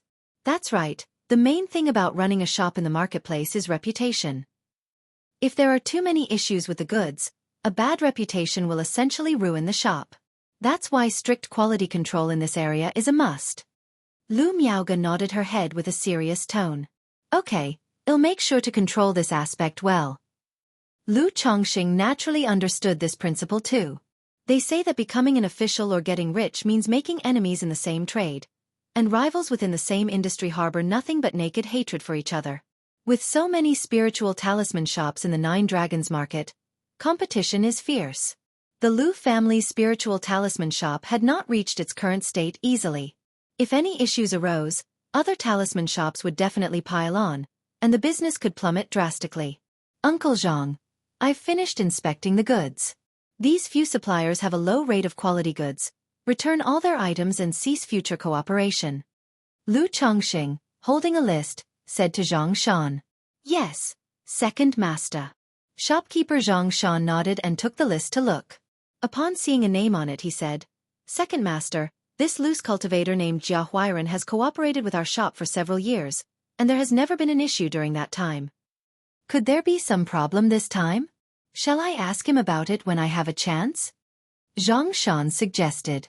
Has he been cooperating for several years without ever having an issue? Lu Chongqing raised his eyebrows upon hearing this. Yes, ever since the first master took over the shop, Jia Huiran has been working with us without any problems, and the quality has always been good. Zhang Shan said evenly. In that case, send his goods back to him and have him check everything himself. I'll take another look later. If there's no problem, then let's overlook it this time. Lu Chongqing eyed Zhang Shan, his gaze narrowing slightly as he spoke after a moment's thought. All right, second master. Zhang Shan immediately responded with a nod. After that, Lu Chongqing also discussed the matter with Lu Miaoge. Lu Miaoge felt the issue was not too serious and that giving them a chance was fine. It was up to Lu Chongqing to handle it. She then mentioned that she would be returning to Qingzhou Mountain in 2 days. After returning to the Lu family's courtyard, Lu Chongqing also told Xiao Yuyao he would have to go back in a few days. Xiao Yuyao was aware that this son of hers had a pile of wives, concubines, and children at the Lu family and obediently responded. Meanwhile, in a small courtyard in the Western District, Brother Zhang, why were all the materials from this batch sent back for rework? A burly man asked Zhang Shan. Sent back for rework, and you're still asking me? This month, the shop got a new owner, so for the next few months, the shop will be monitored much more closely. Keep an eye on the quality yourself, and don't give me any of those shoddy goods passed off as first-rate again. If I hadn't spoken up this time, they would have directly terminated the partnership. Zhang Shan replied irritably. Terminate it then. When the time comes, we'll just change the name and continue the partnership as usual, won't we? The burly man said with an indifferent expression. Changing the name would only bring more trouble if the inspections find issues again. Moreover, I haven't quite figured out this new owner's temperament yet. Let old Zhou and old Yang keep an eye out as well. Zhang Shan continued, his face stern and beyond questioning. All right, Brother Zhang, I got it. Seeing the situation, the burly man nodded earnestly. 2 days later, early in the morning, Lu Chongqing and Lu Miaoge rode the Iron Feather Eagle from Nine Dragons Market back to Qingzhou Mountain. Similar to their journey there, it took 2 days for the pair to safely return to the Lu family. Husband, the husband has returned. Daddy, daddy. As soon as Lu Chongqing entered, several wives, concubines, and playing children caught sight of his return and ran over to him with boundless joy, surrounding him in hugs. This is what home feels like. Seeing this, Lu Chongqing couldn't help but smile, patting his wives and embracing his children. Afterward, the other wives and concubines also came to meet Lu Chongqing. In the process, Lu Chongqing noticed a woman he hadn't seen before. This woman, appearing to be 17 or 18 years old, had a demeanor of refined grace and seemed somewhat shy. Later on, through Lu Miao's explanation, he learned that this woman was named Guan Xin. She was sent over by Hong Yi not long ago when he came to Qingzhou Mountain to trade talismans and possessed an 8th-grade spiritual root. At this point, Lu Miaoyun pouted slightly and coquettishly said that Lu Chongqing having them was not enough, and insisted that he had others find women for him outside. Hearing this, Lu Chongqing immediately envisioned the scene. Lu Miaoyun, pregnant, had gone to trade talismans on his behalf, and as a result, Hong Yi sent him a young girl. Under such circumstances, it was normal for Lu Miaoyun, as his principal wife, to show a bit of temper. He immediately soothed her, assuring her that he truly had no idea, and was unaware of this development. After Zhou'er and Shu'er, he had told Hong Yi not to engage in such activities anymore. He stated that if he had been there, he would have definitely declined. He then showered her with sweet talk, praising Lu Miao's conduct as a leading wife and declaring her to be an exemplary helpmate to him. Of course he said what he said, but in his heart, it was Hong Yi, what a good brother. In secular society, finding someone with a spiritual root was not easy, let alone a young woman in her prime years. Now that Hong Yi had found one and sent her to him, he was truly like a brother, though not by blood. Lu Chongqing also thought that he could now start selling some middle-grade talismans to Hong Yi. On the one hand, it would increase his income. On the other hand, it was a way to give Hong Yi some benefits. After all, Hong Yi had treated him so well, like a brother, so he could not fail to reciprocate. Later, Lu Chongqing chatted with Guan Xian, inquiring about her family situation and whether she came of her own will, ensuring she hadn't been coerced in any way.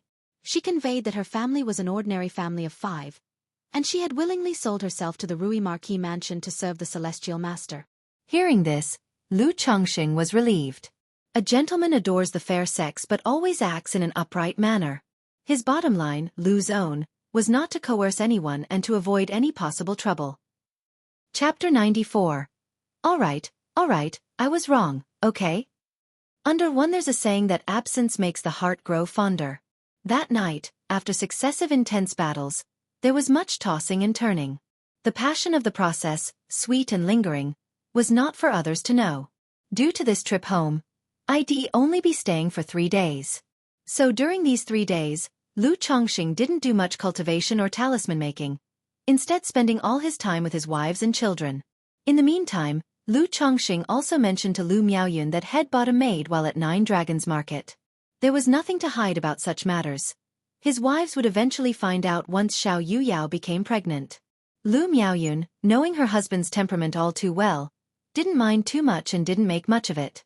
After all, when she agreed to marry Lu Chongqing, she was already mentally prepared for this aspect. She simply showed concern, asking with full attention how Lu Changsheng's life had been at 9 Dragons Market, and whether he had been well. Warmed by his little wife's concern, Lu Chongqing expressed that aside from missing his family, everything else was fine. Later, Lu Chongqing also went to visit the 4th elder and received guidance on talisman making. During this, the 4th elder also showed concern and inquired about his adaptation to life in 9 Dragons Market. Lu Chongqing naturally said there were no problems. Then on the way back, he stopped by the 5th elder's place and bought a batch of spiritual wine. Thus, the 3 days passed in the blink of an eye. Lu Chongqing and Lu Miaoge were ready to start their journey back to 9 Dragons Market. His 25th child was about to be born in the coming days. But Lu Chongqing didn't wait at home for the birth of the child before leaving. This situation would arise again in the future, and he couldn't always be by their side. Everything has its first time. On the journey back to 9 Dragons Market, Lu Changsheng's iron feather eagle was joined by a maid named Xiaoqing. Taking Xiaoqing to 9 Dragons Market was partly because Lu Miaoyun had mentioned it earlier, asking him to bring Xiaoqing over. Moreover, having babies couldn't be halted, and Xiao Yuyao alone was not enough by his side. If not for the inconvenience of the iron feather eagle carrying too many people, Lu Chongqing would have also liked to bring Guan Xian to 9 Dragons Market.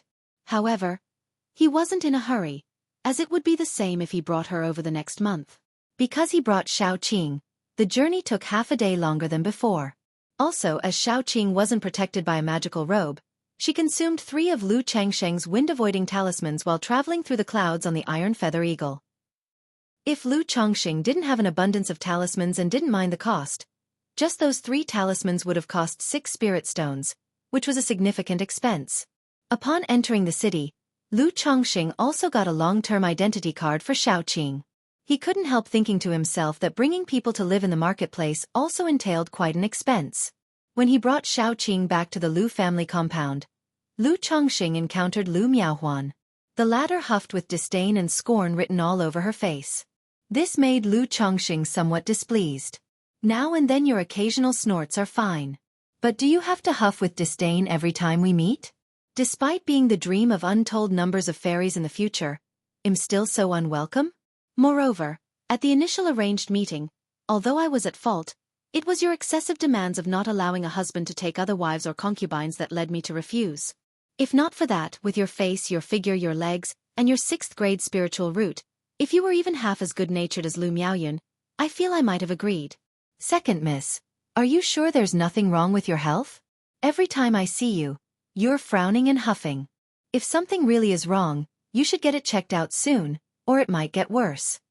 Lu Chongxing glanced at the second miss and said with a touch of annoyance. After speaking, he took Xiaoqing back to his own courtyard.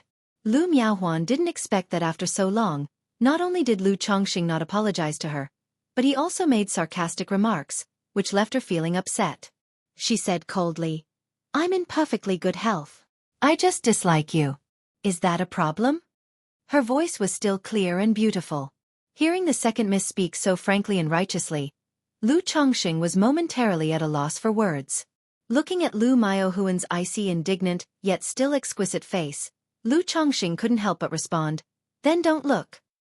I will look if I want to. Do you think you can stop me?" Lu Miaohuan's face puffed up with anger, her delicate chin lifted, a picture of cold and noble beauty.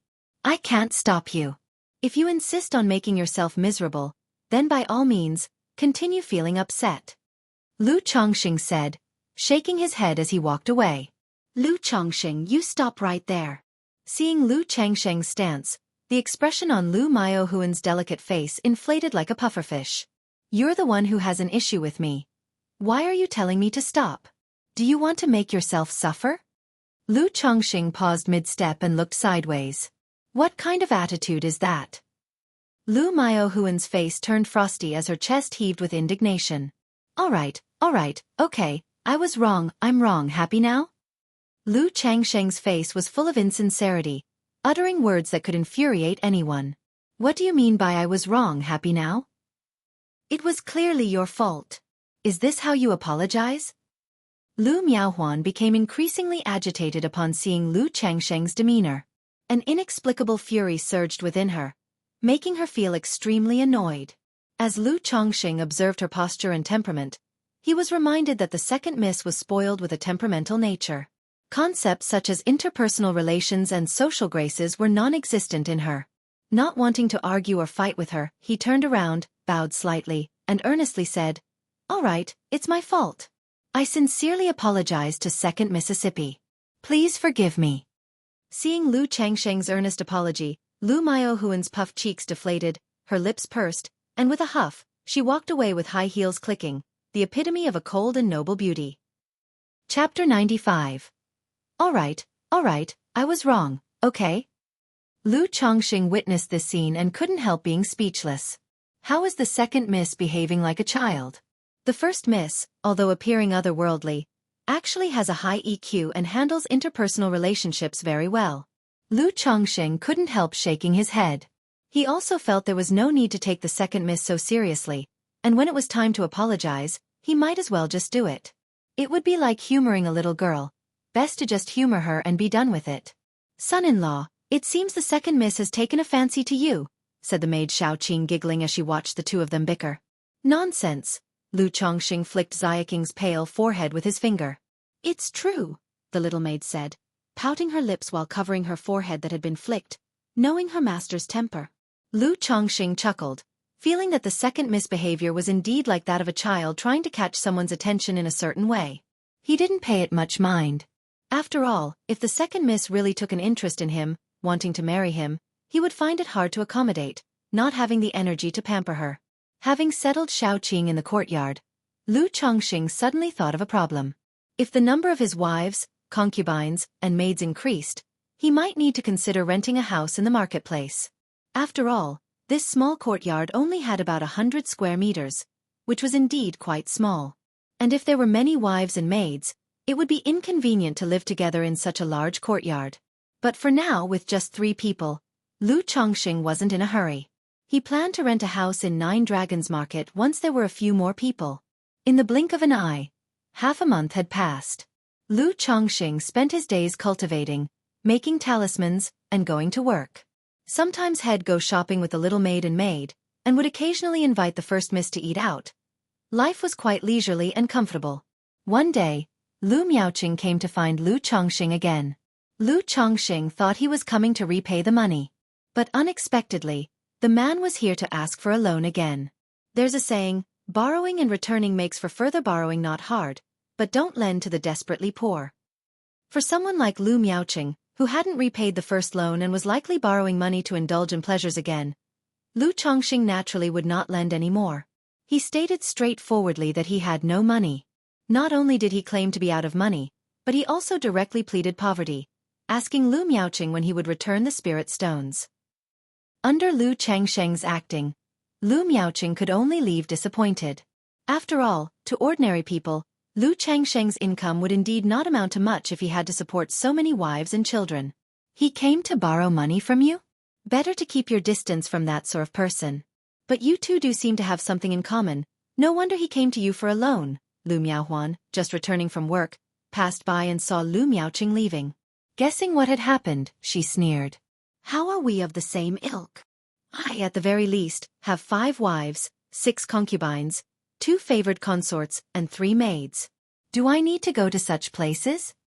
Lu Chongqing, seeing Lu Miaohuan's expression, snorted in disdain and walked away. Lu Miaohuan, hearing Lu Changsheng's words and watching his retreating figure, didn't know why, but felt her anger rising incessantly, very annoyed. That night after, Xiao Yuyao and Xiao Qing leaned languidly in Lu Changsheng's embrace. My lord, I think I might be pregnant, Xiao Yuyao said in a soft voice. Pregnant? Lu Changsheng's spirits lifted upon hearing this. There's a saying that a lone yin does not produce life, nor does a lone yang endure, and these days he had been harmonizing yin and yang with Xiao Yuyao nightly. Now after such a long time, her being pregnant was natural. Instantly, he pressed his head to Xiao Yuyao's belly. He could faintly feel a weak life force gestating. Good, good, good. Lu Chongqing repeatedly cheered, his face full of delight, and asked, when did you realize it? Xiao Yuyao was also a cultivator, with a qi refinement level of the 2nd level, so it was natural for her to be aware of her own pregnancy. It was just a couple of days ago, but at that time I wasn't sure yet. I only confirmed it today, Xiao Yuyao said gently. She knew that her lord particularly adored children. Good, from now on take good care of yourself and pay attention to your health. If you need anything for eating or drinking, just let me know, Lu Chongqing said. Now that she was carrying a child, becoming the mother of his child, her status in his heart would naturally rise.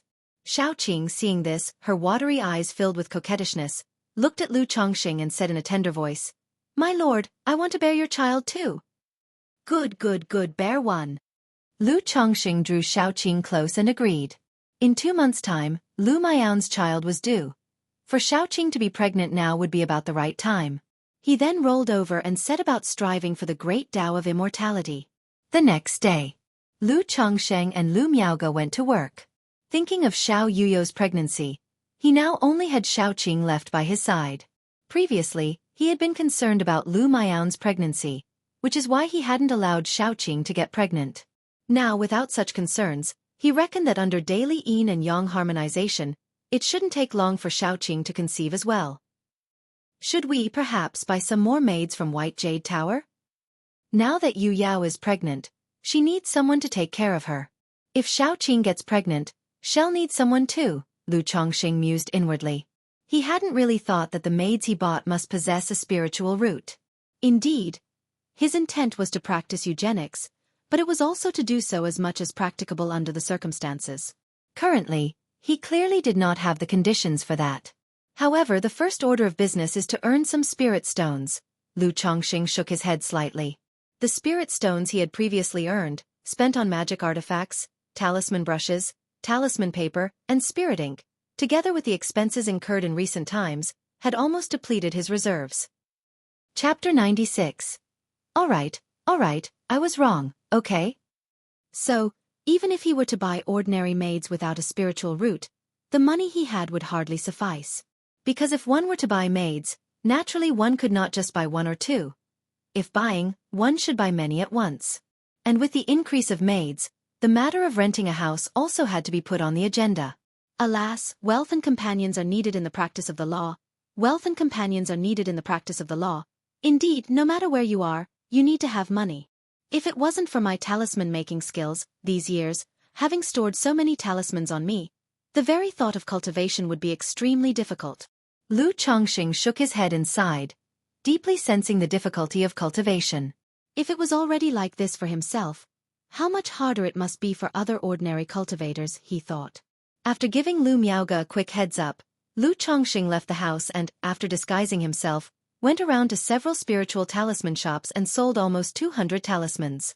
This time selling talismans, he was even more cautious and did not go to the shops where he had sold talismans before, to avoid being noticed by someone with ulterior motives.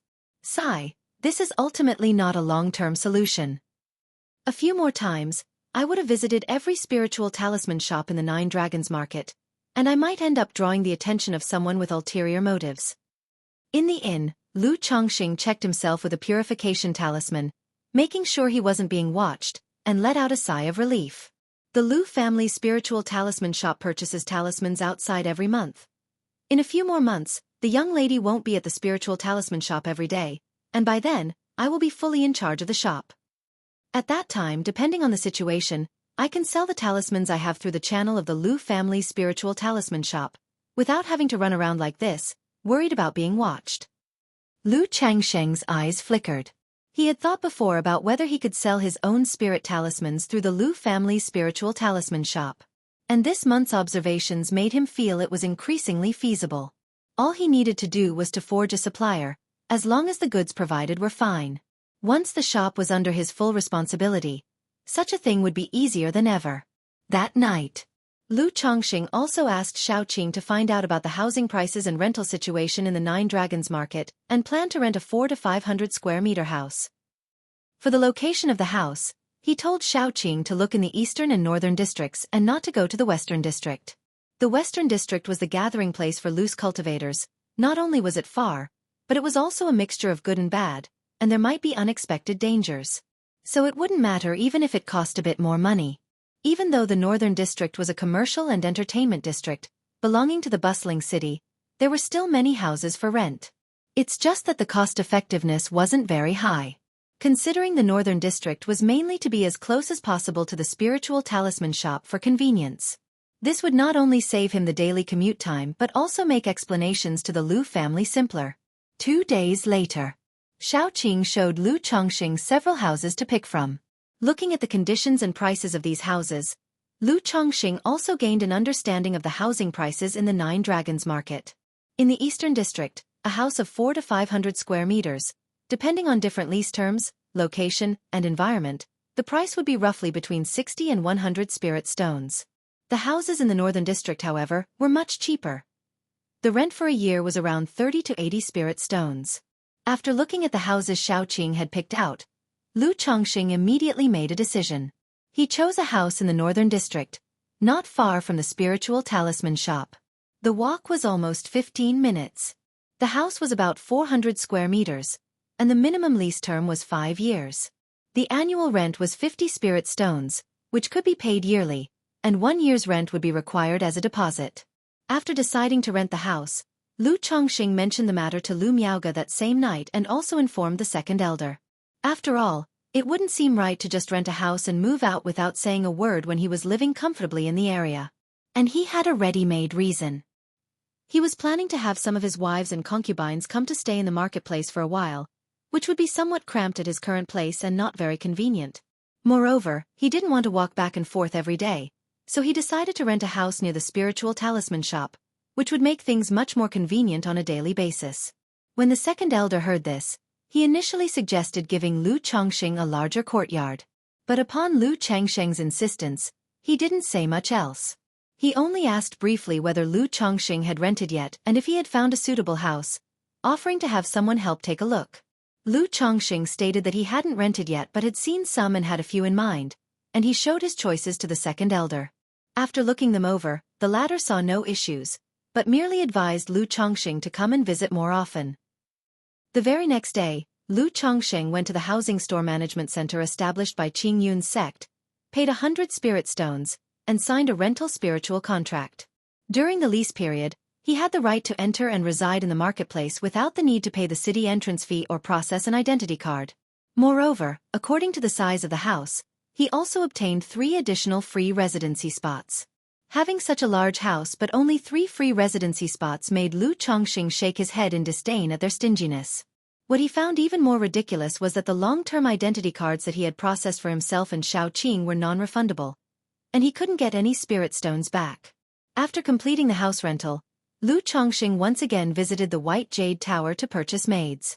What surprised him was that even the ordinary maids at White Jade Tower were so expensive. Even those without a spiritual root cost several spirit stones each, and the more expensive ones could cost dozens or even hundreds. With Feng Jiyuniang's explanation, he understood why even ordinary maids were so costly. One reason was the brand reputation of White Jade Tower. It guaranteed absolute assurance in the maid's appearance, figure, and loyalty. Additionally, these maids were trained and educated by White Jade Tower, not only proficient in music, chess, calligraphy, painting, and the pleasures of the boudoir. They were also skilled in martial arts, and even the cultivation techniques they practiced could enhance and solidify one's foundation. For maids without a spiritual root, there were more options available. Essentially, as long as one had the money, White Jade Tower could provide whatever looks, figure, and personality one desired. In the selection, Lu Chongqing also saw exotic female figures like Zhou'er and Shu'er, as well as maidens of the demon race. However, most of these demon race women partially possessed demon bloodlines, which were activated by White Jade Tower through certain methods, giving rise to demonic features. Such maids were only suitable as cherished concubines and generally lacked the ability to bear children, which Lu Chongqing found regrettable. In the end, Lu Chongqing spent 116 spirit stones to purchase 9 maids with unique features. 2 of them were already in the White Jade Tower, while the rest would be sent over later. Immediately, Lu Chongqing settled the 2 maids in his newly rented house, and that very day he packed light, moving in with Xiao Yuyao and Xiaoqing. Chapter 97. Lu Chongqing, a full-time artisan. _1 After moving, Lu Chongqing cast a spell to do a simple sweep of the house and the yard. This house only has a basic soundproofing formation. It seems he'll need to buy a few small formations later. Lu Chongqing observed the situation in the yard and thought to himself. Even though 9 Dragons Market had good public order, it still couldn't compare to living in Qingzhou Valley's Lu family compound in the Eastern District. He still needed to be cautious and have some security measures. Otherwise, what would happen if he was not at home and his wives encountered danger while at home? Moreover, these small formations could be taken along and reused after purchasing when moving houses in the future. The next day before going to work, Lu Chongqing gave Xiaoqing 20 spirit stones. He asked her to buy some spirit rice, spirit vegetables, and spiritual materials to store at home. Now that he had Xiaoqing, a spirit cooking chef, he could enjoy better quality food. He also asked Xiaoqing to prepare lunch for 2 and deliver it to the spiritual talisman shop around noon. On his way to the spiritual talisman shop, Lu Chongqing saw an array shop and went in to inquire about the prices of small formations, formation implements, and array plates. As for the formation implements, there are formation flags, array plates, and formation eyes as part of the set, and the specific cost depends on the area you want to cover. The shopkeeper of the formation shop began to introduce. Subsequently, Lu Chongqing asked how much the formation implements would cost for a yard of around 400 or 500 square meters. There are many types of formations. For this size, the most common first-grade lower-quality formation, the minor misleading array costs 180 spirit stones. As for some stronger formations, it's not enough to just have the formation implements. You also need an array master to set it up and inscribe the array patterns. The shopkeeper, recognizing Lu Chongqing, spoke more, sharing knowledge about formations with him.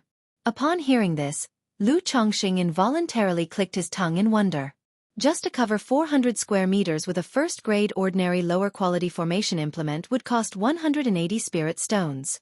The price for a complete set of first-grade middle-quality formation implements was around 400 or 500 spirit stones. As for a complete set of first-grade high-quality formation implements, the price was basically 1,000 or more spirit stones. And for complex formations, the cost was even higher because it included the fee for the array master services. Truly, compared to array masters, alchemists and artifact refiners, talisman masters are still a bit lacking. I also wonder if I will be able to draw formation skills in the future? If I could become an array master, then once I am settled down, I won't have to worry about someone breaking into my home. After chatting with the shopkeeper for a while, Lu Chongqing shook his head and left. He didn't have the money now, and even the first-grade lower-quality formation implements were beyond his reach. Moreover, in his opinion, the first-grade lower-quality formation implements were actually somewhat mediocre in effect. At noon, Xiaoqing came to deliver food, carrying a lunchbox. When Lu Miaoge found out there was also a portion for her, a smile appeared on her face. Lu Chongqing had Xiaoqing prepare 2 portions, naturally including one for the young miss. After spending some time together, Lu Chongqing knew that Miaoge also had a bit of a foodie trait and liked to eat often. Unfortunately, he himself had no culinary skills. He couldn't rely on cooking some dishes to conquer her stomach and then her heart with a roasted chicken. Unless one day he won culinary skills in a draw. After finishing the meal, Lu Miaoge also offered to give spirit stones to Lu Chongqing as food expenses. Lu Chongqing naturally refused to accept this. But unable to persuade Lu Miaoge otherwise, he eventually agreed to accept 12 spirit stones as a token per month. Night fell. When Lu Chongqing got off work and returned home that day, Xiaoqing told him that in the afternoon a neighboring household had come to visit. They had also brought 3 talismans, saying that they were now neighbors and hoped to look out for each other more in the future. Hearing this, Lu Chongqing was a bit surprised. He hadn't expected the neighbor to be so enthusiastic. He took the talismans from Xiaoqing's hand to have a look, and all 3 were of lower-grade quality. The neighbor gave talismans as a gift. Could it be that this neighbor is a talisman master? Lu Chongqing thought to himself. Thinking that close neighbors are better than distant relatives and that one relies on friends when away from home, he would also be living here for quite some time. Since the neighbor took the initiative to visit, they seemed to be approachable, and it would be good to get acquainted. Moreover, maintaining a good relationship with the surrounding neighbors wouldn't be a bad thing. At the very least, he would know what kind of people his neighbors were. Without further ado, Lu Chongqing also prepared a basket of fruit and took out 2 gift boxes containing several talismans to return the visit. Knock, knock, knock. Lu Chongqing went to knock on the door of the small courtyard to the right. Soon, the door creaked open. "Who are you looking for, uncle?" The door was opened by a little girl around 11 or 12 years old with chubby cheeks, 2 buns tied with ribbons on her head, and wearing a pale blue ruchuan.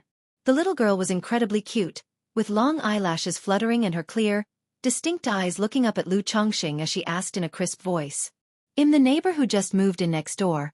I've come to visit. Is your family elder at home?" Lu Chongqing asked with a smile tugging at the corner of his mouth. "The neighbor from next door?" Upon hearing this, the little girl tilted her head and then called into the house with a bright voice. "Dad, it's the uncle who moved in next door." Then, a man in his 30s with a friendly face and a somewhat plump figure walked out from inside. "I've just moved in next door, and having heard that a friend came to visit earlier today, I too wanted to come over and get acquainted," Lu Chongqing said politely as he handed over the basket of fruit. "Oh, it's you, Lu Daoist. Im Gao He. Please, come in," the middle-aged man said with a warm smile, gesturing invitingly in a way that exuded an aura of affability and prosperity. This courtyard was subdivided, covering only about 100 square meters and was not as large as Lu Changsheng's own yard.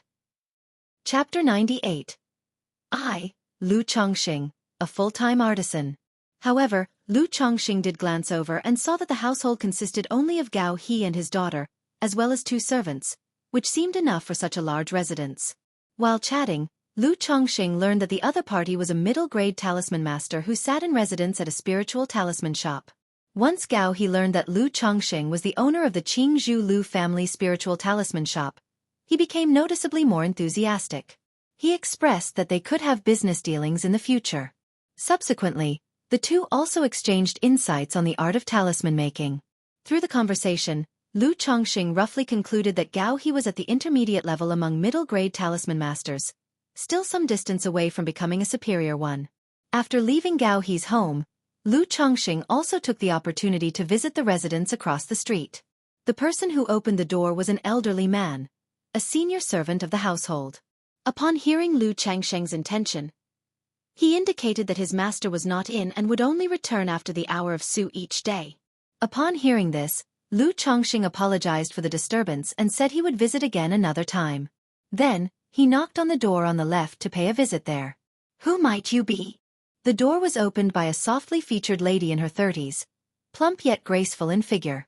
Her skin was as white as snow, her eyebrows like emerald feathers, her nose like a distant mountain, and her lips were as rosy as blossoms, with her jet-black hair coiled up into a bun.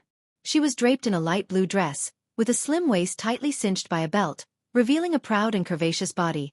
A gentle smile graced her lips, emanating a mature charm unique to a beautiful matron. "My name is Lu Chongxing. I've just moved in next door, so I've taken the liberty to come and introduce myself." Lu Chongxing, with a genial face and a smile, bowed slightly with his hands clasped and presented a gift box containing talismans. Inside were 3 low-grade talismans and 1 middle-grade talisman.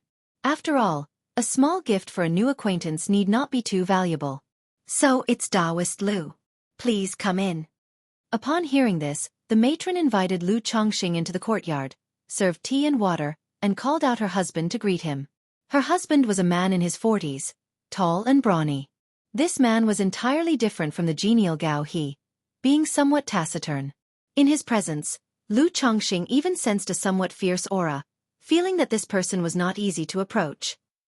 After a brief conversation, Lu Chongxing took his leave, mentioning he would be available for future talisman purchases. The man introduced himself as Zhao, who made his living by hunting demon beasts. He told Lu Chongxing that if he ever wished to buy demon beast meat, he could come to him. After paying his visits to the 3 neighboring families to the left and right, Lu Chongxing returned to his own residence. After a bath, he called upon Xiao Qing and 2 maids, determined to strive for immortality. The next day, just as Lu Chongxing was preparing to leave, he heard a knock at the door. Upon opening, he saw a man with a tall stature and a refined appearance of middle age. It was his neighbor from across the way, who, having heard of Lu Chongxing's visit yesterday and noticing some activity this morning, took the opportunity to return the visit while at home. The neighbor knew him and was aware that he was the new owner of the Lu family's spiritual talisman shop. Through his self-introduction, Lu Chongxing realized that this was the owner of the Jade Meal Hall, whom he had noted several times before. Probably a born businessman, the owner of the Jade Meal Hall was also very amicable. He suggested they should interact more in the future, offering discounts whenever Lu Chongxing dined at the Jade Meal Hall. Lu Chongxing, too, was the type of person who responded amiably when others spoke kindly to him. After exchanging pleasantries with the man, he finally set off. He thought to himself that among the 3 neighboring families, aside from the somewhat fierce family on the left, the others seemed rather nice. Time flew, and before he knew it, the end of the month was almost upon him. Zhang Shan brought the inventory and list of goods purchased during the month for Lu Chongxing and Lu Miaoge to spot check. It took 2 days for the 2 of them to finish inspecting the goods. As before, they found some defective and flawed items, but not too many. This prompted Lu Chongxing to inquire if Lu Miaoge's suppliers for the shop weren't long-term partners, why there were always some defective and flawed items in every shipment. Faced with this question, Lu Miaoge merely said that although they were long-term collaborators, only some were fixed and long-term. There were sometimes changes, necessitating the search for new suppliers. Hearing this, Lu Chongxing nodded in understanding. He recognized that the Lu family supply chain was not entirely stable. Thus, quality issues like this were simply unavoidable. Thinking ahead to 2 months from now, when Lu Miaoge would no longer be around to help, Lu Chongxing felt a headache coming on. After all, inspecting goods was truly a tedious and grueling task. Once they had completed their checks and handed the confirmed list to Zhang Shan, Lu Chongxing also agreed with Lu Miaoge to return to Qingzhou Mountain in 2 days' time. 2 days later, Lu Chongxing and Lu Miaoge rode the Iron Feather Eagle back to Qingzhou Mountain. Xiao Qing naturally stayed in 9 Dragons Market, as she could not be expected to follow him around. When he was to return to 9 Dragons Market, he would bring Guan Exine with him too, and with more people, it would be inconvenient. The 2 had a smooth journey back to Qingzhou Mountain. Upon returning home, Lu Chongxing learned that his 25th child had been born. And on the 3rd day after his return, his 26th child was also born. No unexpected surprises occurred. Both children were born without a spiritual root. Lu Chongxing took this fact in stride. There was still a month's time before Lu Miaoyun was due to give birth. Lu Chongxing had some expectations and paid special attention to the child in Lu Miaoyun's womb. He even thought to himself that perhaps he should stay in Qingzhou Mountain this month to wait for Lu Miaoyun to give birth and see the child before leaving. However, considering that a month after Lu Miaoyun's delivery, it would be time for Chu Zhenshin's child to be born, he couldn't very well wait for one and not the other. Chapter 99. I, Lu Chongxing, a full-time artisan. This matter is not about scarcity, but about uneven distribution. If everyone waits, I feel like there's no need for me to go out at all. In the end, Lu Chongxing decided to spend the next few days in close companionship. Then, estimating the time, he planned to come home early and stay a few extra days. It could also be considered a special privilege for his wife. During these 3 days at home, Lu Chongxing still spent time with his wives and daughters, hardly cultivating or making talismans. This time, going to listen to the fourth elder's talisman instruction, the fourth elder also handed over the talismans for the monthly shop restocking directly to Lu Chongxing. The number of talismans wasn't large, consisting of 3 supreme talismans, 30 superior grade talismans, and 30 middle grade talismans. This made Lu Chongxing secretly wonder if the fourth elder drew only 1 superior grade and 1 middle grade talisman each day. However, he also remembered that the Lu family had several shops in other marketplaces, and the fourth elder probably needed to supply a portion of the talismans there as well. In the blink of an eye, 3 days passed, and Lu Chongxing took Lu Miaoga back to Nine Dragons Market. Seeing Lu Chongxing return with Guan Xin, Lu Miaoga sighed softly. After all, just last month, she had told Lu Chongxing that cultivation level and strength are fundamental. Lu Chongxing at that time also firmly agreed. But it hadn't been long since then, and not only did he buy a maid at Nine Dragons Market, but he also brought another maid from home. Nevertheless, she wasn't one to talk too much. Once she had said something, it was enough, and she wouldn't bring it up a second time. After returning to Nine Dragons Market, Lu Chongxing used the housing deed to issue Guan Xin a free residency card and settled her in comfortably. He instructed her to communicate with Xiao Qing about anything she needed. Now in this place, Xiao Qing was mainly in charge. In the time that followed, Lu Chongxing resumed his comfortable life of daily cultivation, talisman making, childbearing, and going to and from work. During this period, Gao He came over to chat and exchange insights on the talisman path with Lu Chongxing. For someone as amiable as Gao He, Lu Chongxing was naturally polite, chatting over tea for half an hour and enriching Gao He's understanding considerably. 10 days later, Lu Chongxing learned that Xiao Qing was pregnant. He was extremely joyful at this news. After all, Xiao Qing possessed a 9th grade spiritual root, which greatly increased the chances of having a child with a spiritual root. But then, a faint worry emerged in his heart. Whenever there was something to be done, he had always relied on Xiao Qing. Now that Xiao Qing was pregnant, it wasn't good to have her bustling about anymore. Thinking that anybody capable of working by his side would soon be pregnant and unable to work, he realized that he would never have someone stable by his side to handle tasks. I need to find someone specifically to do the work, to be the steward of this courtyard, Lu Chongxing thought to himself. His mind suddenly turned to the beast-eared girls of White Jade Tower. These beast-eared girls were cultivated by White Jade Tower through special methods and secret techniques, rendering them barren. Purchasing one as a steward seemed like a good idea. However, these beast-eared girls were quite expensive. They typically cost several tens of spirit stones, easily exceeding 100 spirit stones. A suitable one for his liking would no doubt cost over 100 spirit stones. To spend over 100 spirit stones on a beast-eared girl seemed too wasteful to Lu Chongxing, especially since he was in urgent need of spirit stones at the moment. No, that's not right. I'm not a stud horse, nor is it that women in my yard must become pregnant. If I arrange for 2 maids specifically to do the work and ensure they don't become pregnant, that should do. Lu Chongxing came back to his senses, somewhat speechless at his previous thoughts, feeling that he had fallen into a mental trap thinking about childbearing day after day. As a cultivator, he might not be able to guarantee that a woman would become pregnant, but ensuring that a woman doesn't become pregnant was still within his capabilities. Remembering that he still had 7 maids at White Jade Tower yet to be sent to him, he anticipated they would arrive soon. Lu Chongxing decided to pick 2 of them to be in charge of household affairs when they arrived. The next day, Gao He came over again to chat and exchange insights on the talisman path with Lu Chongxing. This made Lu Chongxing shake his head in amusement. In his opinion, as neighbors, this sort of thing should just be an occasional conversation. If they really wanted to talk, there wasn't much to talk about in this area, mainly because the 2 were not on the same level. Discussing the talisman path with Gao, he was like a professor discussing elementary school homework with a grade school student. However, He also knew that it was his own insightful performances during their past conversations that had led to Gao He's improvements in the talisman path, which is why he kept coming back. This time, Lu Chongqing was careful to appear comparatively more ordinary. One reason was to discourage Gao He from constantly coming to him to talk about the talisman path, and another was that he couldn't show off too much since he was outwardly just a middle-grade talisman master.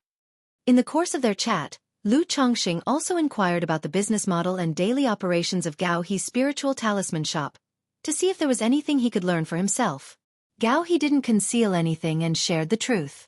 The spiritual talisman shop he presided over was quite similar in business model to the Lu family spiritual talisman shop, only lacking in supply, quality control, and variety of talismans compared to the Lu family's shop. Lu Chongqing nodded slightly, gaining a basic understanding. In fact, whether it's a spirit talisman shop, an elixir medicines shop, a magic artifact shop, or a formation shop etc., as long as you have the strength, your business won't do poorly. It can certainly thrive. For the Lu family's spiritual talisman shop, in addition to the renown of Qing Zhu and the Lu family, the core competitive power lies in the Fourth Elder's 3 supreme talismans and 30 superior grade talismans. As long as I keep up the prize draws, maybe I can become a full-time craftsman. By then, I can train my children in this direction or cultivate more craftsmen, ensuring not only a stable income for the family but also sparing my children from having to fight to the death outside to earn resources. Chapter 100. I, Lu Chongqing, a full-time artisan. Understood. After all, what I seek is stability, and having everything stable outweighs everything else. Lu Chongqing thought again about his future path. 3 days later, a servant from White Jade Tower came over, indicating that the maids Lu Chongqing had purchased had been delivered. Upon hearing this, Lu Chongqing and the servant went to White Jade Tower. He was greeted by the same charming and seductive Feng Jianyang as always. Every time he saw Feng Jianyang, Lu Chongqing couldn't help but sigh in admiration. What a stunning beauty! Master Lu, are you satisfied? Feng Jianyang led the 7 maids over and asked Lu Chongqing. Lu Chongqing didn't continue using the name Han Li. He revealed his real name. After all, he just impulsively borrowed a false name at the time. And he knew that the manager of White Jade Tower obviously knew his true identity. There was no point in hiding it anymore. Otherwise, it felt weird every time he was addressed as Master Han, and he would have to explain it to the maids he bought afterwards. No problem. Lu Chongqing looked at the 7 utterly charming and distinct maids before him and nodded. These 7 maids were not only beautiful and well-formed. Some of them were skilled in martial arts and had practiced charming lady elemental cultivation. Otherwise, for mere ordinary maids, he wouldn't have spent 116 spirit stones to buy 9 maids. At White Jade Tower, you truly get what you pay for. After handing over the remaining spirit stones, Lu Chongqing took the spiritual contracts of the 7 women, left White Jade Tower with them, and went back to his residence. Walking down the street with the 7 enticing maids following him made Lu Chongqing turn many heads. Who is that young master? To be out and about with 7 charming lasses. Don't know him. He must be a young master from some family. Seems to be the new boss of the Qing Zhu Lu family spirit talisman shop? That's the life I dream of. Humph, they're just ordinary mortal women. I could have as many of such women as I want. Look at their appearance, figure, and demeanor.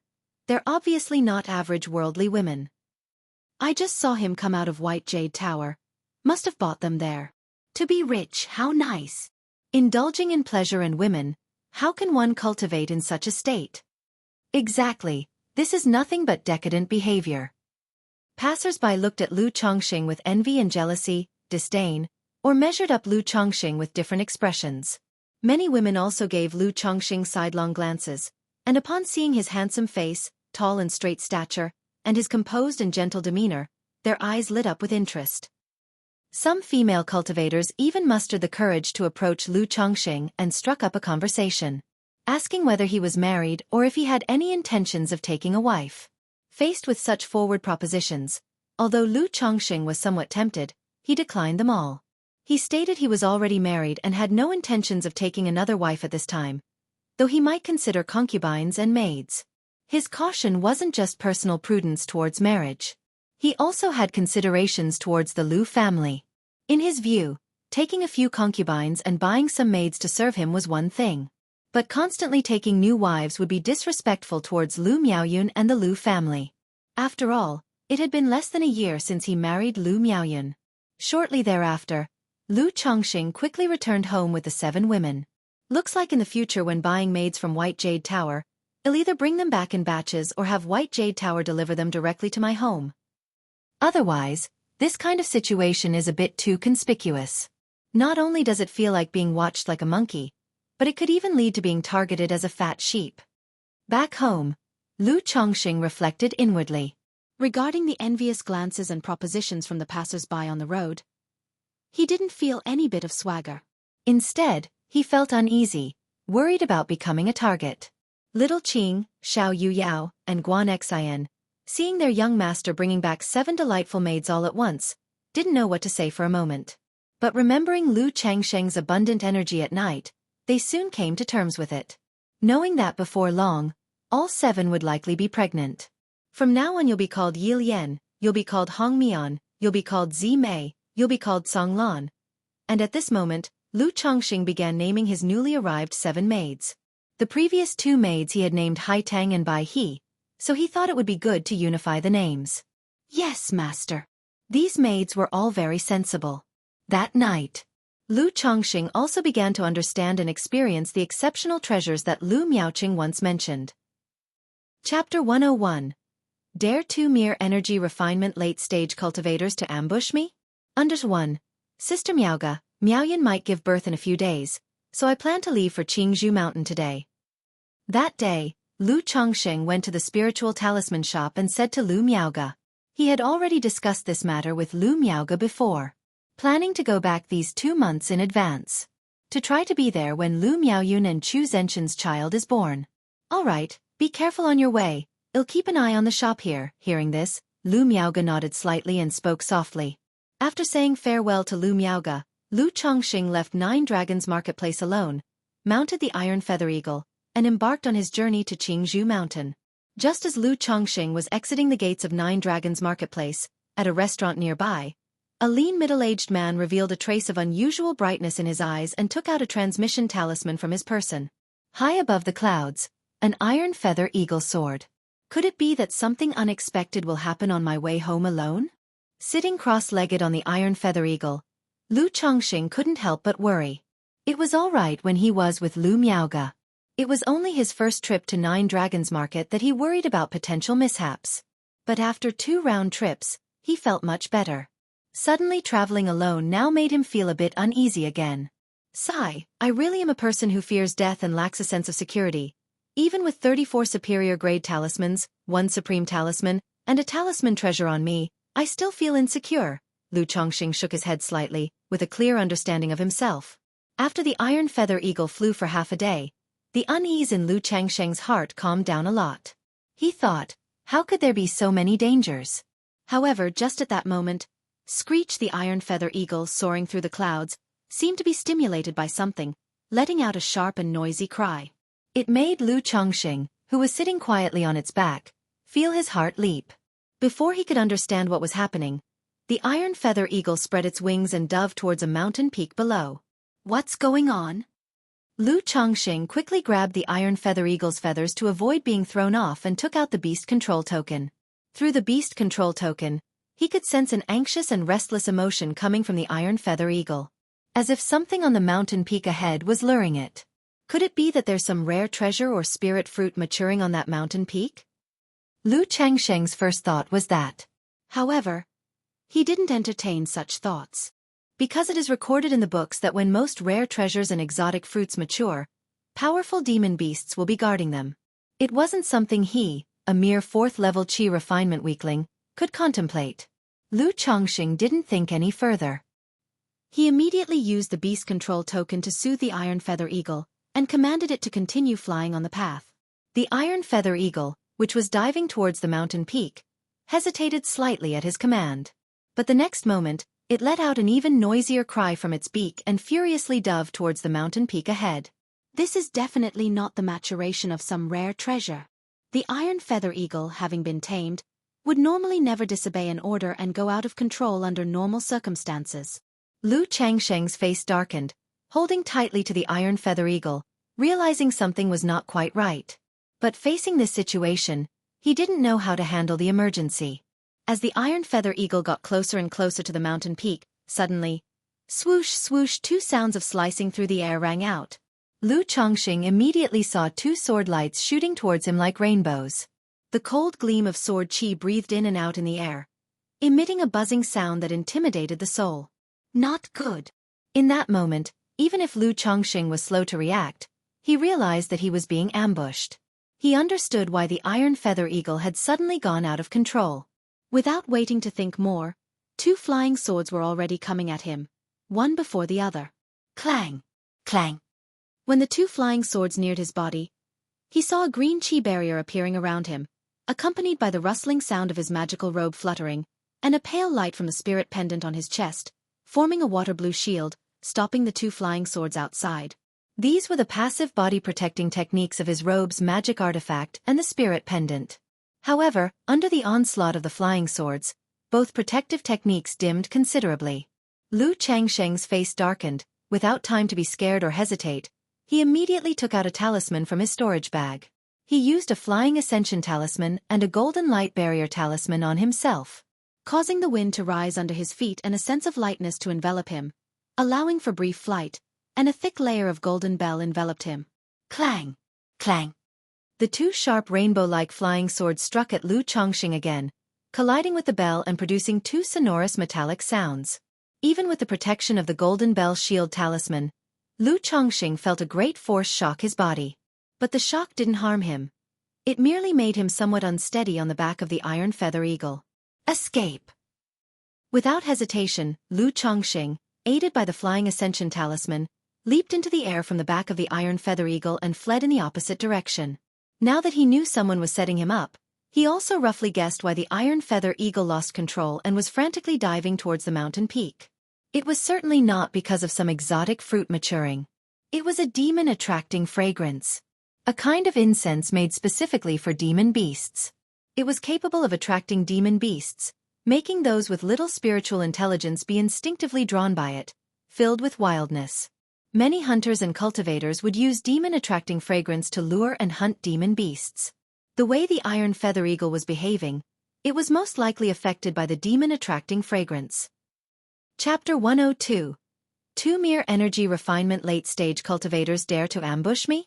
So he had no choice but to abandon it. Trying to run, where do you think you're going? I've been squatting on you for so long. Did you really think you could escape? Seeing Lu Chongqing trying to flee with the help of a flying ascension talisman, two figures, one fat and one skinny, immediately shot up into the sky from the mountain peak where the iron feather eagle was diving. They were stepping on a round flying artifact, rapidly pursuing Lu Chongqing. Controlling a flying artifact. Both these men are at the energy refinement late stage. When Lu Chongqing saw the two figures that appeared, his heart sank once again. He knew that with the speed granted by the flying ascension talisman, he would never be able to outrun these two men. He decided to land on the spot and try to escape using an escape talisman. This kid was able to pull out 3 superior grade talismans. He must have other life-saving talismans on him. We absolutely cannot let him get away. However, these two were not simple characters. Both their eyesight and techniques were exceedingly shrewd. While chasing Lu Chongqing with the flying artifact, they controlled 2 flying swords to continue attacking him, blocking his escape route. They also cast various spells, treating him like a live target, causing the golden light around Lu Chongqing to rapidly dim. This won't work. In this situation, it's difficult to even land. Lu Chongqing knew that he was a live target. To rely on talismans to hold on until he landed and then try to escape using another talisman was very unlikely. Moreover, he didn't know whether the other two had other means of pursuit. The best plan was to retaliate and kill the 2 men. So what if it's the energy refinement late stage? They're just 2 energy refinement late stage cultivators. With the talismans and talisman treasures I have on me, should I be afraid of those at the energy refinement late stage? With a fierce look in his eyes, Lu Chongqing promptly applied another golden bell shield talisman to himself, ready to counterattack. Another golden bell shield talisman? This kid is just a middle-grade talisman master. How can he have so many superior grade talismans? Indeed a fat sheep. All that waiting hasn't been in vain. The fat and skinny duo, seeing this, had their eyes gleaming sharply, filled with greed and viciousness. Just as they intensified their offensive, Lu Chongqing also turned around and threw out a batch of talismans. All of them were middle and lower grade talismans, about 20 in total. This was the most Lu Chongqing could stimulate at once with his mental spirit. Any more than that, and he wouldn't be able to control them properly. Under the control of Lu Changsheng's mental spirit and spiritual power, these talismans transformed into fireballs, rolling boulders, ice spikes, wind blades, sharp arrows, cold winds. With a ferocious momentum, they all howled towards the fat and tall duo. So many talismans? The dark fat man, upon seeing this, was shocked and hurriedly brought out an earthy yellow shield magic artifact to block this overwhelming offensive. Lu Changsheng's talismans hit the shield, only creating thuds. While resisting the attack, the dark fat man called out to the skinny white man, "Stop dilly-dallying, get rid of this kid quickly. Otherwise, if we let him use up all his talismans, we'll be at a huge loss." In their eyes, everything on Lu Chongqing was as good as in their pockets. Every talisman used was like spending their money. The skinny white man didn't reply, but he harbored the same thoughts, his eyes flashing dangerously. He slapped his storage bag, and with a spell gesture, summoned a cold gleaming curved saber magic artifact. Like a crescent moon, the curved saber flew towards Lu Chongqing with a swiftness that cut through the air. However, at this moment, Lu Chongqing also applied another golden light barrier talisman on himself, and simultaneously cast 3 more talismans. The previous assortment of middle and lower grade talismans was just the appetizer. It was merely to distract them for a moment. Now was the main event. Hum! A sound like thunder rumbled through the void, causing the air to tremble slightly. Superior grade talisman. Soul-shaking talisman. It was designed to shock the mental spirit of others, inducing panic, fear, and unease. The soul-shaking talisman used by Lu Chongqing caught the fat and skinny duo somewhat off guard. In that moment, their minds went blank, overwhelmed by fear, and they were momentarily dazed. However, right in that instant, boom, boom, 2 talismans flew out, enshrouded in purple lightning, turning into 2 violent thunderstrikes aimed at the 2 men. Superior grade talisman. Thunder summoning talisman. It could summon a thunderstrike comparable to a 9th level energy refinement cultivator's strike. Even normally, the 2 men would struggle to cope with such a thunder summoning talisman. Especially now, caught off guard by the soul-shaking talisman, their mental spirits compromised. Boom, boom. The shield magic artifact that the dark fat man had summoned, already barely holding up under the relentless barrage of talismans, could hardly block at all. When the thunderstrike hit, the earthy yellow shield flew straight out of his hands, and while he was still not back to his senses, was overwhelmed by the talisman offensive. The skinny white man, with a somewhat stronger will and mental spirit, quickly regained his composure. His eyes flashed with lightning, and he frantically generated a body-protecting chi barrier around himself. But at that moment, it was already too late. Ah! No! The body-protecting chi barrier shattered like flimsy paper under the ferocious attack of the thunder-summoning talisman. Soon after, the man let out a roar of unwillingness and disbelief. Suddenly, 2 charred bodies fell from the sky. Both bodies turned to char, crumbling into ash in midair. The curved saber magic artifact that was still attacking Lu Changsheng's golden light barrier lost spiritual power support and fell straight down from the sky. They're dead just like that? Holding the thunder talisman and golden light barrier talisman treasure, Lu Chongqing, still ready to continue, saw that the 2 men were turned to char under the attack of the thunder summoning talisman and fell from the sky. He was momentarily stunned. It was just getting started, and the 2 men were already gone. But in an instant, he understood clearly that the battles between cultivators often ended in the blink of an eye. Chapter 103. 2 mere energy refinement late-stage cultivators dare to ambush me? A single misstep, a mere carelessness, could easily result in death and the end of one's path in cultivation. Although both of them were formidable, they were only cultivators at the energy refinement late stage, let alone facing a first-grade, high-quality thunder-summoning talisman. Without enough preparation to defend oneself, a single middle-grade talisman could potentially cost one their life directly. At this time, Lu Chongqing finally let out a slight sigh of relief. He let the heart that had been stuck in his throat settle down. That was close. Without my magical robe and the cold jade pendant, I wouldn't have even had a chance to use a talisman when that flying sword suddenly came at me. Lu Chongqing swallowed with his dry throat, filled with lingering fear in his heart. He felt that his awareness of danger was still severely lacking. At the first sign of the Iron Feather Eagle losing control, he should have sensed the danger, become alert, and been ready to defend himself. Instead of waiting like just now, realizing the problem was dangerous only after the flying sword had come out and was about to strike. My experience in this area is seriously lacking. Lu Chongqing let out another breath, licked his lips, and silently thought. He also knew that such awareness couldn't be improved overnight. It needed to be accumulated and cultivated. He planned to prepare more body-protecting magic artifacts for himself after returning to Nine Dragons Market, ensuring he was fully armed. Otherwise, if he encountered the situation again or met robber cultivators more formidable than those two, the protective techniques of the magical robe and cold jade pendant would be insufficient. Based on the conversation between those two just now, it seems like they were specifically waiting for me here. I've always been kind to others, never offended anyone, and have no enemies. Why would anyone be lying in wait for me? The only possibility is that I was targeted in Nine Dragons Market? Lu Chongqing thought about his expenditures in the Nine Dragons Market over the past couple of months.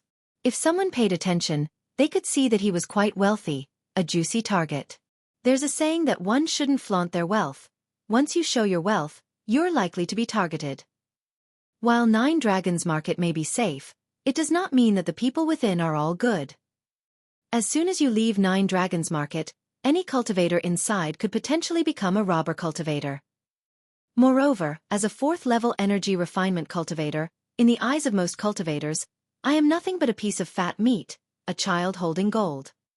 Lu Chongqing also understood this point and didn't dwell on it, deciding to be more cautious going forward. He looked around and saw no trace of other people. Immediately, he used a flying ascension talisman to descend towards the ground to collect his spoils of war. Just now, both men turned to charred bodies and ash under the onslaught of talismans, leaving only their robes and boots wrapped around the remains. These must be magic artifacts, right?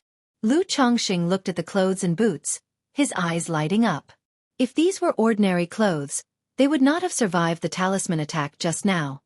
He stepped forward and performed a cleansing technique, cleaning away the remnants and ashes inside the robe and shoes, then picked up the robe to examine it.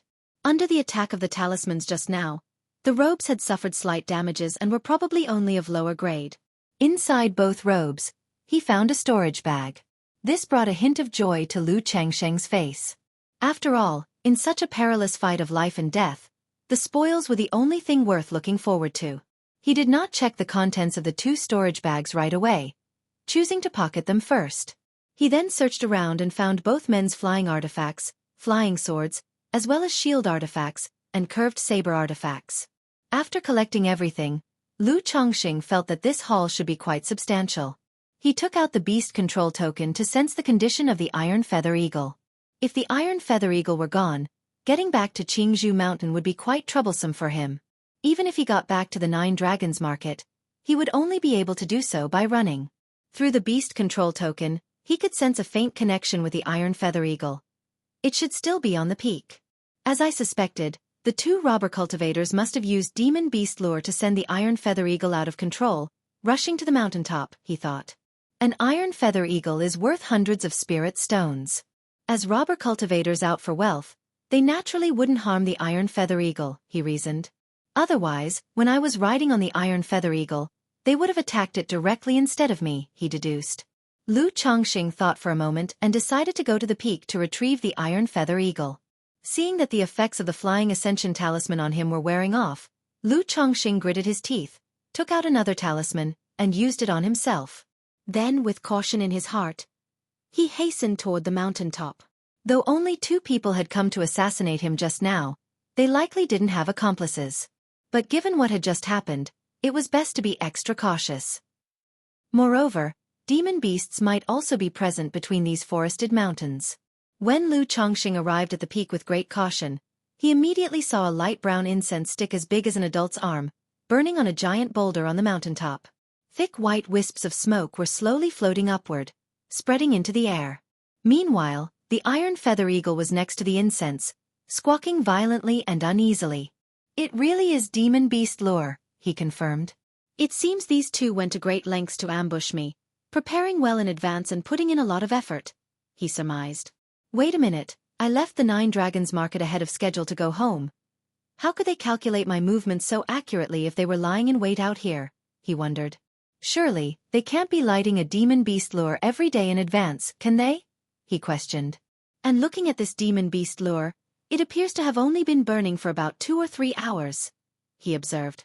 Lu Changsheng's eyes narrowed slightly as he watched the burning demon beast lure in front of him. He sensed that something was amiss. The attackers must have another accomplice. This accomplice was likely in the 9 Dragons market, watching him in secret. The moment he left the 9 Dragons market, they would signal here. Otherwise, how could they be so precise? After all, the Iron Feather Eagle was already quite fast. To prepare even faster, only a transmission talisman would do. It seems I'll need to be even more careful when I return to the 9 Dragons market, he reflected inwardly. He didn't approach the violently uneasy Iron Feather Eagle. He took out a water bullet talisman, activated it to form a water bullet, and shot it at the demon beast lure to extinguish it. With the scent extinguished, the Iron Feather Eagle calmed down quite a bit. Lu Chongqing used the beast control token to attempt to command the Iron Feather Eagle and assess its condition. But he found that the Iron Feather Eagle was still in a disturbed animalistic state, not very obedient to commands. It will probably take at least a day for the effects of the demon beast lure on the Iron Feather Eagle to wear off, he estimated. Lu Chongqing sighed, feeling somewhat helpless. He knew it would take quite some time for the incense that provoked the demon beast's instincts to fade completely. Right away, he took out a spirit-nourishing pill and threw it to the Iron Feather Eagle to help stabilize its mood by eating. Then he used the beast control token to store the Iron Feather Eagle back into the spiritual pet bag, planning to find a cave to hide in for the time being. Otherwise, if he waited here for the Iron Feather Eagle to recover, the accomplices of the 2 robber cultivators from earlier might arrive any moment. Chapter 104. Fairy, please conduct yourself with dignity. _1 Lu Chongqing, using a flying ascension talisman, flew at full force and arrived at a cliff cave several miles away. He used a purification talisman to check himself all over, to see if there were any tricks left behind. After confirming there were no problems, he began to clean up the loot in the 2 storage bags. In total, there were 362 spirit stones, 3 lower-grade magic artifacts and 1 middle-grade magic artifact, a number of elixir medicines, a number of spiritual medicines, a number of talismans, a bunch of miscellaneous items. Lu Chongqing estimated that these items were worth 600 to 700 spirit stones.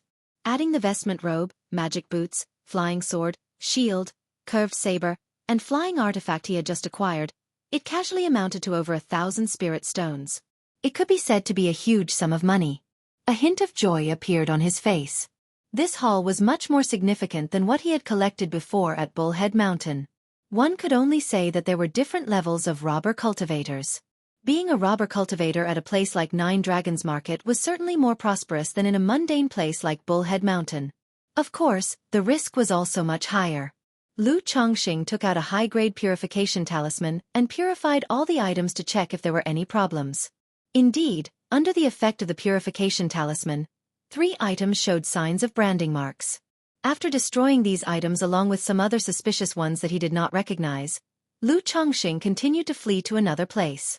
Thinking that fleeing on his own could leave traces and scents, and also consume too much spiritual power and physical strength, Lu Chongqing immediately took out an escape talisman and used it.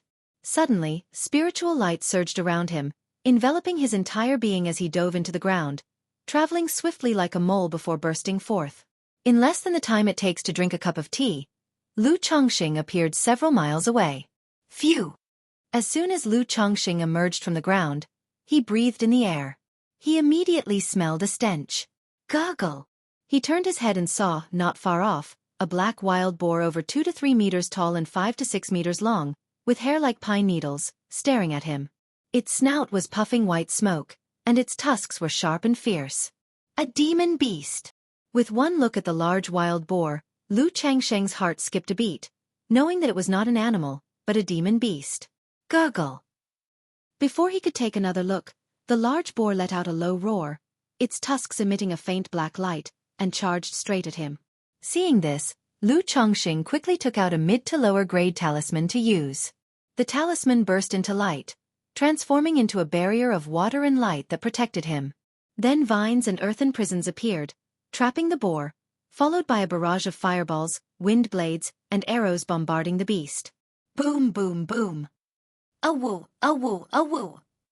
Under the onslaught of 10 to 20 talismans, the boar let out a mournful howl before it could get close to Lu Chongqing. Its body scorched black, blood gushing out. It eventually collapsed with a cry of agony. This should only be a first-grade beginner demon beast. Perhaps I could have killed it with my flying sword with a bit of effort. This feels rather wasteful. Lu Chongqing looked at the fallen boar and shook his head slightly. Just one of his talismans cost tens to almost 100 spirit stones.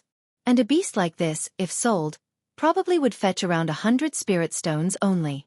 Moreover, with its body so severely damaged by his talisman assault, the price would definitely be a lot lower. Forget it, such a small thing isn't worth skimping on. After all, I only have one life. I'd rather waste a bit than make a single mistake. Lu Chongqing consoled himself with a word, not feeling too heartbroken. He took out his flying sword, roughly butchered the large wild boar, and stuffed it into his storage bag. Storing demon beast meat in the storage bag also had a shelf life. Probably after 7 or 8 days, the quality of the meat would be affected. However, upon returning to Qingzhou Mountain, besides consuming it himself, he could also feed it to the 9 Netherhound. Over the past 2 years, he had mostly fed the 9 Netherhound ordinary raw meat, only occasionally giving it demon beast flesh to eat. It couldn't be helped, as feeding it demon beast meat every day was too expensive to maintain. If he weren't worried about accidents, he would have liked to find a mountain range to let the 9 Netherhound roam free. Waiting for the 9 Netherhound to grow through constant battles and struggles to become a demon king of its own territory, then come back to carry him soaring. After cleaning up the surroundings, Lu Chongqing began looking for a place to settle down for the night.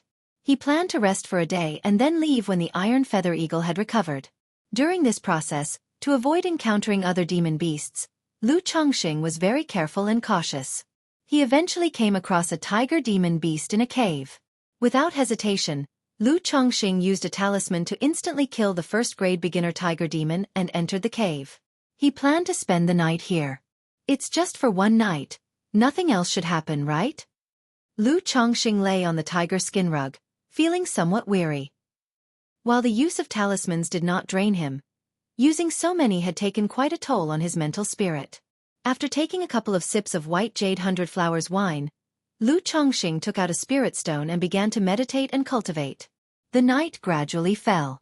In the wilderness between the forests, the sounds of wild animals roaring and shrieking filled the night, making it very unsettling. At this time, dozens of miles away, atop a mountain peak, screech. A giant eagle with pitch-black feathers and wings spanning several zhang landed. On the back of the black eagle stood a stout middle-aged man. The man, dressed in a black robe, seemed to blend in with the night. He hopped down from the back of the eagle, his eyes gleaming faintly in the night, and began to inspect the surroundings. After checking the surroundings, Zhou Guanglong muttered to himself, "It looks like I've been outdone.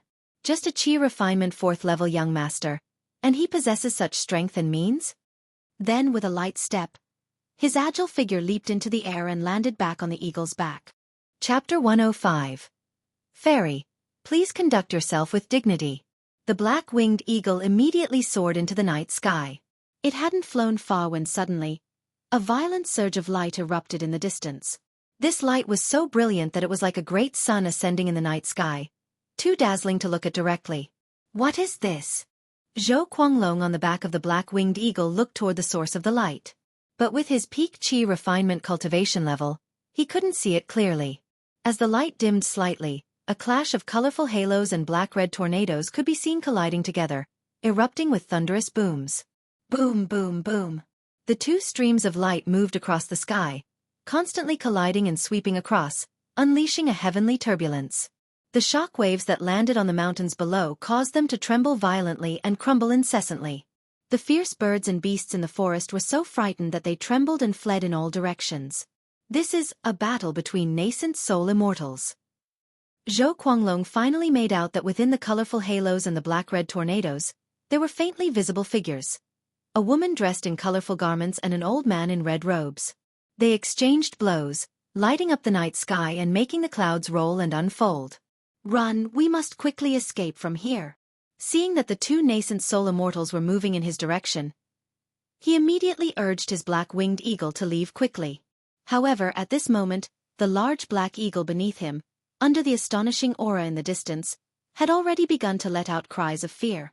"Damn it, I've raised you for so long, and at the critical moment, you're totally unreliable," Zhou Guanglong cursed, seeing his pet mount tremble. But he knew that although his black-winged eagle had high-rank bloodline, it was after all only at late first grade. In the face of such terrifying auras from nascent soul immortals, it would instinctively feel fear and terror. It wasn't just pets. He himself was also panicking. After all, this was a battle between nascent soul immortals. If even a slight shockwave hit him, he would be either dead or crippled. Right then, he had the black-winged eagle land straight away, planning to find a place to hide. Otherwise, being in the air was just too conspicuous. He might be noticed by one of the battling nascent soul immortals, who found him bothersome and killed him with a flick of their hand. In the night sky, the woman in colorful garments wielded a long sword, and with every swing, rocks and debris were sent flying, creating countless waves. He, Yun Wanshang, you can't escape. You've been touched by my red phoenix karma fire, so you'd better surrender willingly. However, the old man in red robes was shrouded in black-red mist that gradually turned pink, making the sword light pass through him without effect, piercing right through him. Ha ha ha! Around the old man, the pink mist churned, stirring up strong winds and agitating the spiritual energy around him. Amidst the mist, the sound of men's and women's soft moans constantly assailed the mental spirit, stirring up inner desires. So this is a nascent soul immortal, truly terrifying. Zhou Guanglong had just landed when a shockwave hit close by. The terrifying force made his blood roil, and where the shockwave hit the ground, a crater several zhong wide appeared. He was not only at the peak of chi refinement but also practiced body refinement. Yet even just a touch of a shockwave made him sense danger. He dashed towards another area, while keeping an eye on the shockwaves above to avoid getting hit. If he died like this, it would be unjust and frustrating. After running for a while, he saw the woman with the long sword in the night sky summon an ancient mirror above her head. This ancient mirror flowed with golden light, which shone like a great sun in the night sky, and shot a fierce light at the old man in red robes. Then with one slash of her sword, a bright golden divine thunder appeared in the sky. "Ah, Yun Wanshang, you've actually mastered the divine sword thunder commandment." Confronted by the golden divine thunder, the old man in red robes let out a pitiful shrieking howl, with blood spurting from his mouth. Yun Wanshang, divine sword thunder commandment. Could this colorful robed woman be none other than Kai Yun, true immortal from Qingyun sect? Who is this old man in red robes daring to strike a Qingyun sect's Kai Yun true immortal within the territory of Jiang country? Zhou Guanglong, hiding in the woods, felt terrified upon hearing the scream in the air. But in the next moment, he saw the old man in red robes bring out a small cauldron, from which red flames billowed, setting the heavens ablaze and causing a rain of fire to fall from the sky. Zhou Guanglong was petrified, and without hesitation, he pulled out a hammer-shaped magical artifact to smash out a cave in the nearby mountain wall, where he quickly hid himself. He also took out an umbrella-shaped magical artifact to block the entrance to the cave to avoid being hit by the rain of fire. Truly, when immortals fight, mortals suffer.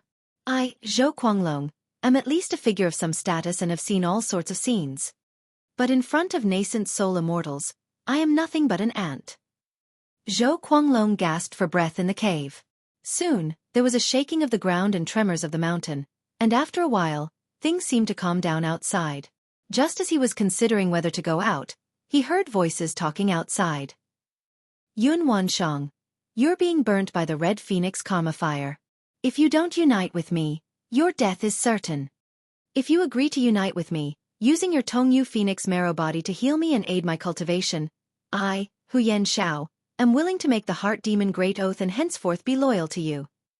An old and weak voice rang out. "Red Phoenix old demon Huyen Xiao?" Zhou Guanglong immediately recognized the identity of the old man in red robes upon hearing the conversation outside. He was also a nascent soul immortal of Jiang country. A loose cultivator by origin, but due to his domineering behavior and disregard for all prohibitions, he was also called Red Phoenix Old Demon. He never would have thought that this red phoenix old demon would dare to lay hands on a Qingyun sect nascent soul immortal, and even seek to practice cultivation in union with her. Cough, cough. You can dream on. A crisp and icy voice responded.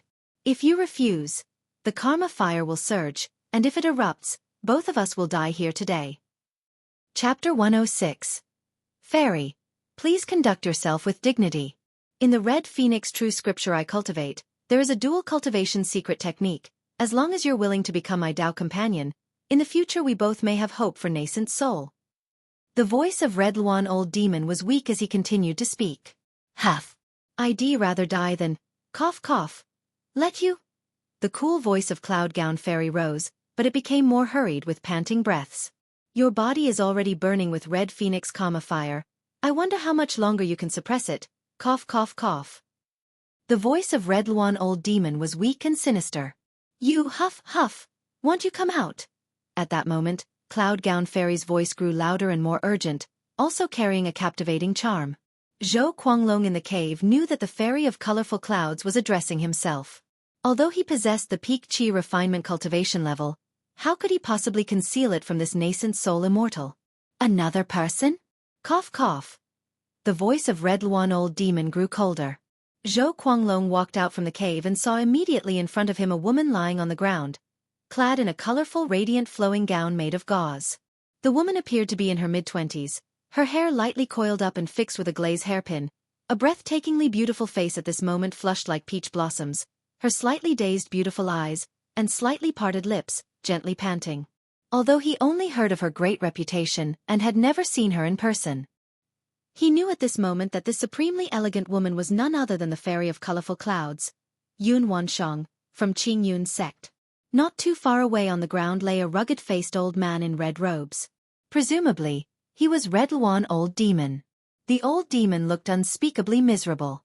Not only was he vomiting blood, but there was also a huge sword wound cavity in his chest, with golden sword energy rampaging within it, making his whole Bodis aura chaotic and struggling desperately.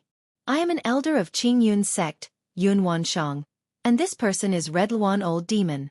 As long as you help me eliminate him, my Qingyun sect will surely thank you heavily. Huff, huff, huff, Yun Wansheng said to Zhou Quanglong, but now her face was flushed like peach blossoms, and even speaking seemed very hard for her.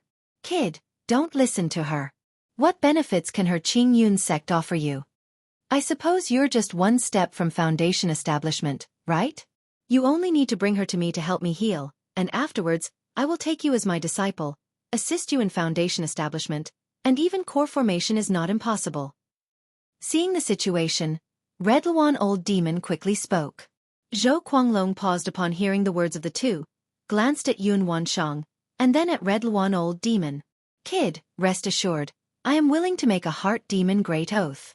As long as you are willing to lend me a hand, even if I can't guarantee true elixir for you afterward, I will ensure you form a false core. Red Luan Old Demon pressed his advantage. Your words are witnessed here. Hearing this, Zhou Quanglong was visibly shaken and spoke. He took the path of a robber cultivator to strive for foundation establishment and become a foundation establishment great cultivator. As for core formation, that was something he didn't even dare to dream of. At this moment, moved by Red Luan Old Demon's promise of a false core, he was tremendously tempted. After all, Qingyun's sect was not even within his considerations. If his actions were known by Qingyun's sect, even if the sect forgave him, he would not receive any substantial benefits. Huff, huff, huff, how can you believe the words of this demon head? Huff, huff, huff. Yun Wansheng, seeing Zhou Quanglong seemingly decide with Red Luan Old Demon, showed a trace of panic in her dazed beautiful eyes, gasping as she spoke. I, Huyen Xiao, have never sworn an oath in my life. If you don't believe me, cough cough cough, I can swear now. I, Huyen Xiao, swear that today. Red Luan Old Demon, unable to move as he lay on the ground, forcibly lifted his palm and began to swear. For cultivators, a heart demon oath, the higher the cultivation level, the more binding it is. Seeing him take the oath, Zhou Quanglong immediately knelt before the old man and said, Disciple Zhou Quanglong pays respect to master. Cough cough cough, very good, good disciple. Quickly bring your master's wife over to me. She is currently entangled by my red phoenix karma fire, her desires rising like a tide. As soon as I ignite it with my mana, It will erupt instantly. Red Phoenix Demon immediately bared his teeth and spoke. Yes, master. Zhou Guanglong nodded slightly and walked towards Yun Wanshang. Seeing Zhou Guanglong approaching, a flash of resolution appeared in Yun Wanshang's eyes. Her cultivation method and physique were special. If given time to recuperate, she could suppress the Red Phoenix Karma fire. But unexpectedly, a cultivator nearby chose to assist the Red Phoenix Demon. She could only sigh in resignation to fate and time. Immediately, she slapped her storage bag with mana meant to suppress the karma fire, and suddenly, a fist-sized purple bead appeared from the storage bag. Hoo hoo hoo! The bead burst into light, thunder and earth fire filling the air, and directly turned Zhou Guanglong and Red Phoenix Demon into ashes. At that moment, the only clarity left in Yun Wanshang's beautiful eyes vanished. Her body quickly became hot, her skin like creamy white jade visibly turning pink. And just then, as if by instinct, she sensed something in the midst of the void and shot out like a divine rainbow. Meanwhile, not far away inside a cave. Holy shit, it's finally quiet. The power and commotion just now, what level of fighting was that? It was terrifying, Lu Chongqing said. Seeing that there was no noise outside and everything was completely quiet, he breathed a long sigh of relief and let the anxiety that had been caught in his throat dissipate. Anyone cultivating quietly at night would panic if suddenly there were rumbles, and two people began to fight, causing earthquakes and landslides. Sigh. I'll head back early tomorrow morning as soon as the Iron Feather Eagle recovers. I won't run back and forth anymore. It's better to bring Miaoyun and Zhenzhen directly to the Nine Dragons Market from now on, he pondered. Otherwise, constantly traveling back and forth, I might encounter danger.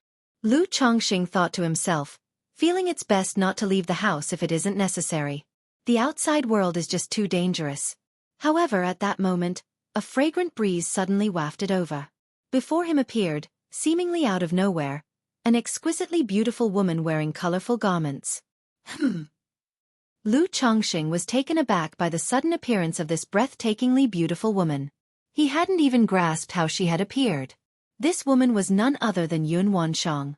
Her face was flushed, her alluring eyes as soft as autumn water, filled with lust as she looked directly at Lu Chongqing and pounced on him.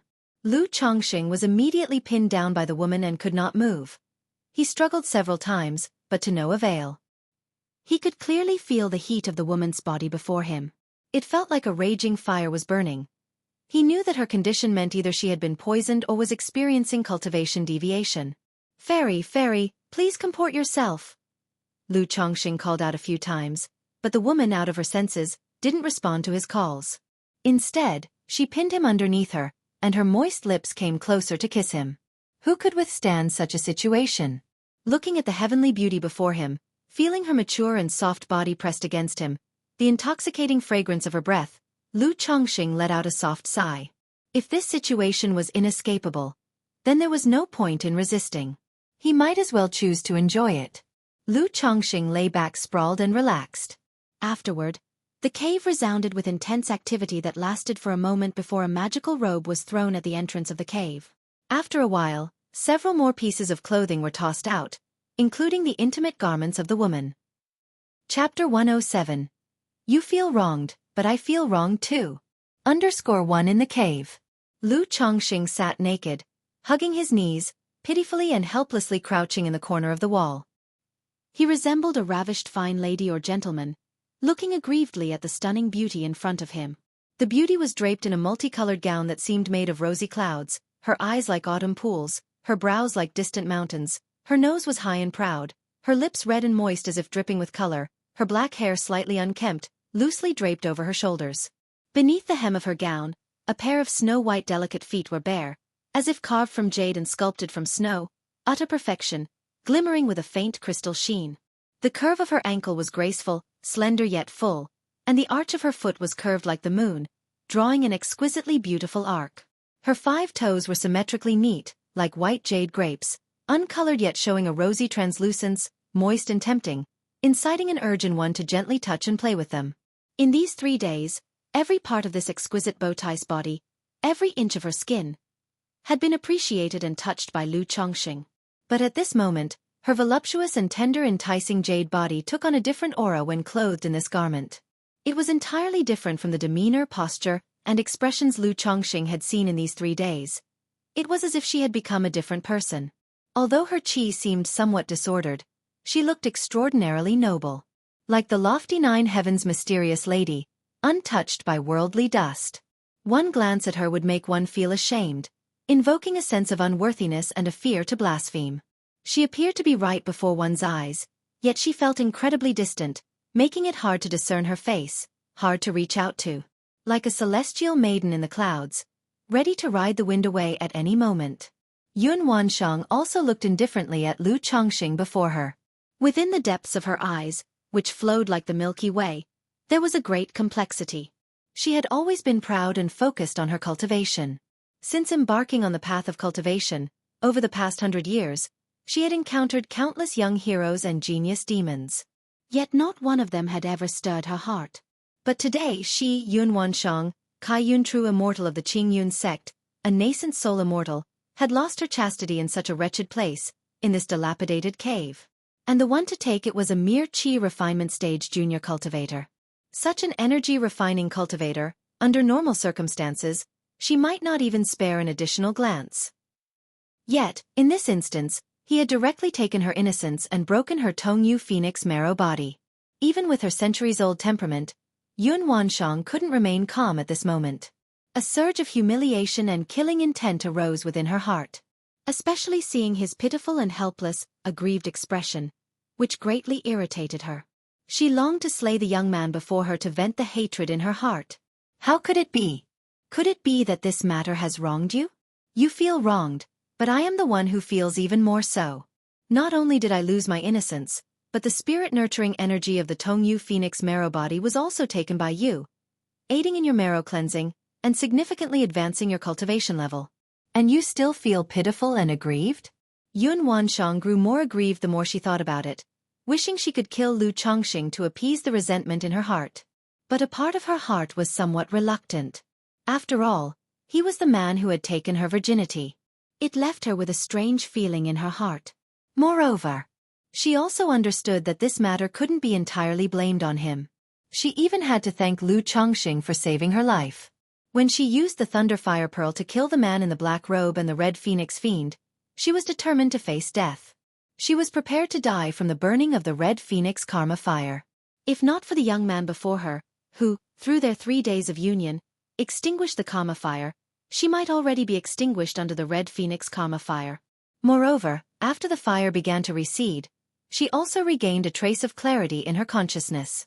She knew that the process was largely under her control. The junior cultivator at the qi refinement stage couldn't resist during that time. He was at the mercy of her actions. Consider what happened between us just a dream. You'd best keep this matter to yourself forever, not a word to another soul, or he'll have to kill you. Yun Wansheng said with trembling lashes, her face expressionless. I understand, Lu Chongqing replied, a sigh of relief in his heart. Although the woman before him was unimaginably beautiful and had been intimately involved with him for 3 whole days, he was well aware that in the cultivation world, there was no such thing as a fait accompli. To think that because he had taken her virginity, she would marry him was a fantasy. His pitiful and helpless demeanor was a ploy, dreading that she might want to kill him out of shame and indignation for losing her virginity to him, slapping him dead with a single blow. After all, Lu Chongqing was acutely aware of the woman's formidable nature, her cultivation level deep and unfathomable. Otherwise, his cultivation level would not have soared during their 3 days of bliss. In her presence, he was no different from an ant. If she wished to kill him, he would have no power to resist. After speaking as if to further reassure the woman, Lu Chongqing earnestly continued, I will treat this matter as if it never happened, and will never mention it to anyone. If it leaks out, feel free to kill me. Yun Wansheng, on hearing Lu Chongqing agree without hesitation to act as if nothing had happened, not only felt no joy but a hint of displeasure. But with a faint chill in her voice she said, As long as you know. With those words, the man and woman remained in silent deadlock, bringing quiet to the cave. Yun Wansheng felt somewhat awkward. Although she was a core formation stage true immortal, having grown up in the immortal sects dedicated to cultivation since she was young, she knew even less about matters of men and women, about emotions, than an ordinary young girl. Chapter 108. You feel wronged, but I feel wronged too. When such an incident occurred, Lu Changsheng's instincts forbade him from divulging it. But deep inside, he was very agitated, unsure how to face it, unwilling to just let it go. Because during their intimate encounter, Lu Changsheng did more than just take her virginity. She possessed a very rare constitution, the Tongyu Phoenix marrow body. In the early stages, this constitution doesn't offer any benefits for cultivation. But after a breakthrough into the core formation stage, it becomes effective. A strand of spirit-nurturing energy would emerge within her body. This spirit-nurturing energy has the effect of purifying the true elixir and enhancing the consolidation of the nascent soul. Yet this spirit-nurturing energy, after her Tongyu Phoenix marrow body was deflowered, automatically entered Lu Changsheng's body. And there's no way to reclaim or regenerate this energy. It can only grow and be nourished within Lu Changsheng's body, using their Tongyu Phoenix marrow bodies and a secret dual cultivation technique as a catalyst, thus allowing the spirit-nurturing energy to benefit both the man and woman in refining the true elixir and enhancing the nascent soul. Previously, even though the Red Phoenix Fiend submitted and pledged loyalty to her, he desired to dual cultivate with her, precisely because of her Tongyu Phoenix marrow body and the spirit-nurturing energy within it. But now, her spirit-nurturing energy has entered the body of Lu Changsheng, a minor cultivator in the Qi refinement realm. She had just checked Lu Changsheng's spiritual root grade. It was only an 8th grade spiritual root. This revelation left her dumbfounded. Such a spiritual root made core formation seem remote, let alone the challenge of achieving the foundation establishment stage. This view of Lu Changsheng made Yun Wanshang speechless. She couldn't fathom how someone with such good looks could have such a poor spiritual root. Having cultivated arduously to core formation and possessing the Tongyu Phoenix marrow body, she could have chosen any suitable husband, with a future prospect of reaching the nascent soul stage, but now, her heart was filled with a sense of grievance. Yun Wanshang stopped dwelling on these thoughts, not wanting to look at Lu Changsheng anymore, as it would only make her more frustrated. With a wave of her hand, a pair of embroidered shoes adorned with lotus flowers flew onto her feet, and she transformed into a rainbow of light and left, disappearing from the cave. Phew! Upon seeing the woman leave, Lu Changsheng heaved a deep sigh. Turning into a rainbow to fly, this woman must be a nascent soul immortal, right? Could it be that the duel that night involved this woman fighting against someone else? Considering the situation, Lu Changsheng mused internally. He also waved his hand, picking up and donning his clothes. Just then, a jade pendant flew steadily from the sky and landed in front of him. This jade pendant can conceal your aura. If you ever face a life-threatening crisis in the future, you may activate this pendant. Should you successfully reach the foundation establishment, I may consider giving you a chance. Meanwhile, a cold and indifferent voice sounded in Lu Changsheng's ears. It was Yun Wanshang's voice. Facing a life-threatening crisis, activate the jade pendant? Success in foundation establishment, given a chance? Upon hearing these words, Lu Changsheng picked up the jade pendant, his face lighting up with joy and excitement. It seemed this fairy wasn't as heartless as he thought, who would no longer recognize him once Shed put on her skirt. Perhaps she was someone with a cold exterior but a warm heart. Lu Changsheng still had confidence in reaching foundation establishment. After all, he had the system on his side. As long as the child proved to be promising and diligent, what fairy or witch couldn't he, a father, marry? There and then, Lu Changsheng bowed towards the sky. Thank you, fairy. I, Lu Changsheng, will surely strive to cultivate to the foundation establishment stage. However, there was no response from the heavens. Lu Changsheng stood for a while, and when he received no reply and sensed the other party had truly left, he began to examine the jade pendant in his hand. The palm-sized pendant was painted with clouds and mists, and 9 colored radiance flowed within it. Lu Changsheng couldn't discern the quality of the jade pendant, but he felt that a gift from a nascent soul immortal must be a top-grade magic artifact or a spiritual artifact. Who would have thought that I, Lu Changsheng, would end up living off a woman? Lu Changsheng thought to himself internally. Now, he seemed to have a nascent soul immortal as support. If he encountered any peril in the future, he could call upon a nascent soul immortal for help. However, he felt that if he really activated the pendant for help, it would probably be the end of his association with this colorfully robed woman. Only after his successful foundation establishment could he activate the pendant to seek her out and then have further interactions with her. Which was reasonable. The other party was a nascent soul immortal. And he was just a weakling in the chi refinement realm. Her willingness to give him a chance after he reached foundation establishment was already very generous. But if I want to officially marry her and have children, I'm afraid I'll at least have to reach the core formation stage, right? And I wonder if our 3 nights of effort could have resulted in a pregnancy? If so, any child born would surely be extraordinary, right? Lu Chongqing secretly contemplated, and then shook his head. He was getting ahead of himself, thinking about her bearing children for him when there was not even the slightest sign this would happen. Moreover, for cultivators who did not wish to conceive, no matter what the effort, it would be in vain. Then Lu Chongqing turned his attention to the peach blossom goo in his spiritual sea and said, "You little thing have really outdone yourself, being so inconspicuous and unnoticed, yet causing such a big commotion when you do appear, huh?" The peach blossom goo feeds on the luck of romantic encounters. The more prosperous the romantic luck around the host, the faster the peach blossom goo grows. During these 3 days, not only did Lu Chongqing himself gain an increase in his cultivation level, the peach blossom goo also rapidly grew, nearing the threshold of transformation. Even Lu Chongqing, as naive as he was, knew that his recent streak of romantic luck couldn't be unrelated to the peach blossom goo. But this thing seems like a double-edged sword. After all, romantic luck, if not handled properly, can easily turn into a romantic calamity. Chapter 109. You feel wronged. I feel even more wronged. Lu Chongqing exhaled a long breath before checking the state of his cultivation level, to see the fruits of his efforts over the past 3 days. During the dual cultivation of joy in these 3 days, he could distinctly feel a light and ethereal spiritual energy moving within him. It caused his cultivation level to rise rapidly and filled his body with inexhaustible strength. Otherwise, after 3 days and nights without rest, Lu Chongqing felt he really couldn't have withstood it. Lu Chongqing saw that in his chi ocean core, where once there had been a trickle of spiritual energy, there was now a small stream. With a slight circulation of spiritual power, he immediately felt an inner surge like a flowing stream, far more vigorous than before.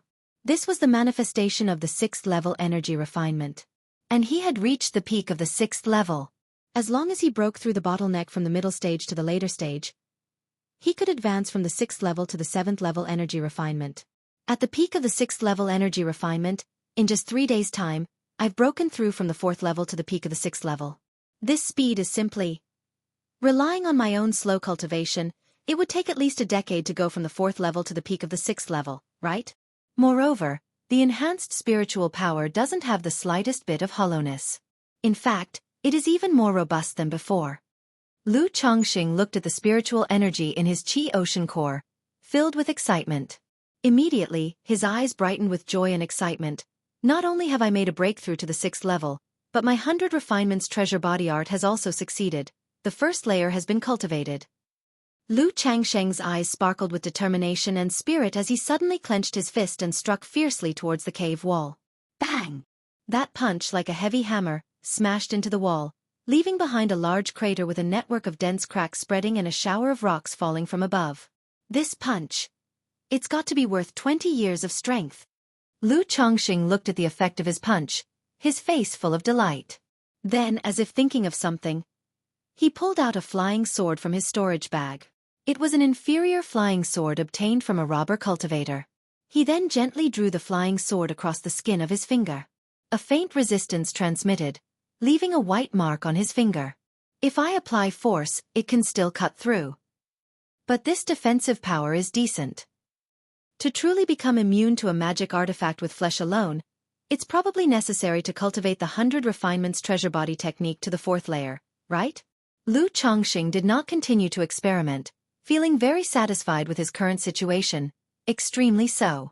He felt better than ever before, as if he could entertain 10 women through the night. At this moment, Lu Chongqing faintly sensed traces of a weak energy still roaming inside his body. He closed his eyes and quietly felt it. This energy. Could it be the light and ethereal energy that entered my body during the dual cultivation? Could it still be in my body? Not only did this energy allow my cultivation level to break directly through to the 6th level energy refinement, but it also had an effect of marrow cleansing and nurturing the flesh. What exactly is this? Is it the effect of a cultivation technique, or could it be that she possesses some kind of spiritual body that's beneficial to dual cultivation? Lu Chongqing sensed this energy, which he couldn't control, and speculated in his mind. He immediately dismissed it as a cultivation technique. After all, that kind of cultivation technique was usually for cauldron-based cultivation. And how could someone capable of reaching nascent soul immortal be cultivating such techniques? That left only the spiritual body. Lu Chongqing, who read so much in his free time, knew that in the cultivation world, some cultivators not only possessed a spiritual root but also had some inherent spiritual body talents. Like the Gongjin body constitution. Cultivating the metal attribute cultivation technique not only allowed for a faster cultivation speed by several folds, but also the power exerted by the metal attribute cultivation techniques was also higher than that of ordinary cultivators. There was also something like a pure yang physique. If one cultivated the yang energy cultivation technique without breaking their body, they would make rapid progress. But once they did, not only would the effect be lost, they might also lose cultivation levels. There were also some other physiques beneficial to dual cultivation, like the charming female physique, primordialine physique, and plain lady physique. Lu Chongqing guessed that this woman in the colorful skirt might possess some kind of physique like that, which was why he could obtain so many benefits. Being able to cultivate to the nascent soul immortal, possessing a spiritual body, it does make sense. Lu Chongqing murmured. Spiritual bodies were even rarer than spiritual roots. He read in books that even among cultivators, a spiritual body was 1 in 10,000. At the time, Lu Chongqing had also thought that if his own child were to have a spiritual body, whether it could give him a boost and let him have a spiritual body too. Did she give me this jade pendant to hide this whiff of light spiritual energy, rather than to hide my cultivation level? Lu Chongqing looked at the jade pendant the woman in the colorful skirt gave him, his face showing sudden realization. Initially, he thought that the jade pendant was meant to conceal his cultivation level's spiritual power. Now it seemed he had thought too much. Does this mean that if this whiff of energy is detected by others, it will bring me trouble? Lu Chongqing pondered further. Nevertheless, he shook his head. He currently could not control or expel that wisp of energy. With this jade pendant, he should not have to worry too much. Also, with this jade pendant, he shouldn't worry too much about his cultivation level. Otherwise, upon returning home, if the Lu family noticed that he had broken through to the 6th level energy refinement, it would be difficult to explain. After checking his physical condition, Lu Chongqing glanced at the iron feather eagle in the spiritual pet bag. The iron feather eagle had already recovered to normal. It was just extremely hungry from not eating for 3 days. Immediately, he took out a spirit-nourishing pill and a large chunk of demon beast meat to feed the iron feather eagle. After the iron feather eagle had its fill, he looked at the cave where he had obtained a supreme opportunity, then mounted the iron feather eagle and flew towards Qingzhou Mountain. Now that his strength had greatly increased, Lu Chongqing found his mindset to be much more stable, no longer as worried as when he had just left the 9 Dragons market. Indeed, cultivation level is the foundation of one's confidence. But I must not become arrogant. I am still a weak qi refinement cultivator, absolutely must not get carried away. However, now that I have the strength of the 6th level energy refinement, I can try drawing supreme talismans. Once I have plenty of supreme talismans, not only will I be safer, but I also won't have to worry about making money. Lu Chongqing, riding on the iron feather eagle, gazed at the scenery in front of him, feeling that the days ahead were getting more promising by the moment. Qingyun Sect. Kaiyun Peak. Yun Wansheng soaked in the spiritual pool for a long time before she slowly got up, looking at her body that seemed to be crafted by the heavens as she bit her lip gently. She soaked for quite a while longer before raising her hand to clothe herself, regaining the appearance of a dignified, noble and high-status fairy. My trip outside to acquire the purple spirit liquid, encountering an ambush by Red Luan old demon on the way back, was it a coincidence? Or was there someone scheming behind it? Yun Wansheng's beautiful face was calm, and a touch of coldness surfaced in her eyes. Then, with a slight movement of her lips, she sent a sound transmission to a female disciple in a courtyard on the mountain peak. Shi Yu, come to the Great Hall to see me. You're tuning in to the Xiaofan's Wuxia Tales YouTube channel. Don't forget to subscribe and join us on this journey to catch the most captivating stories.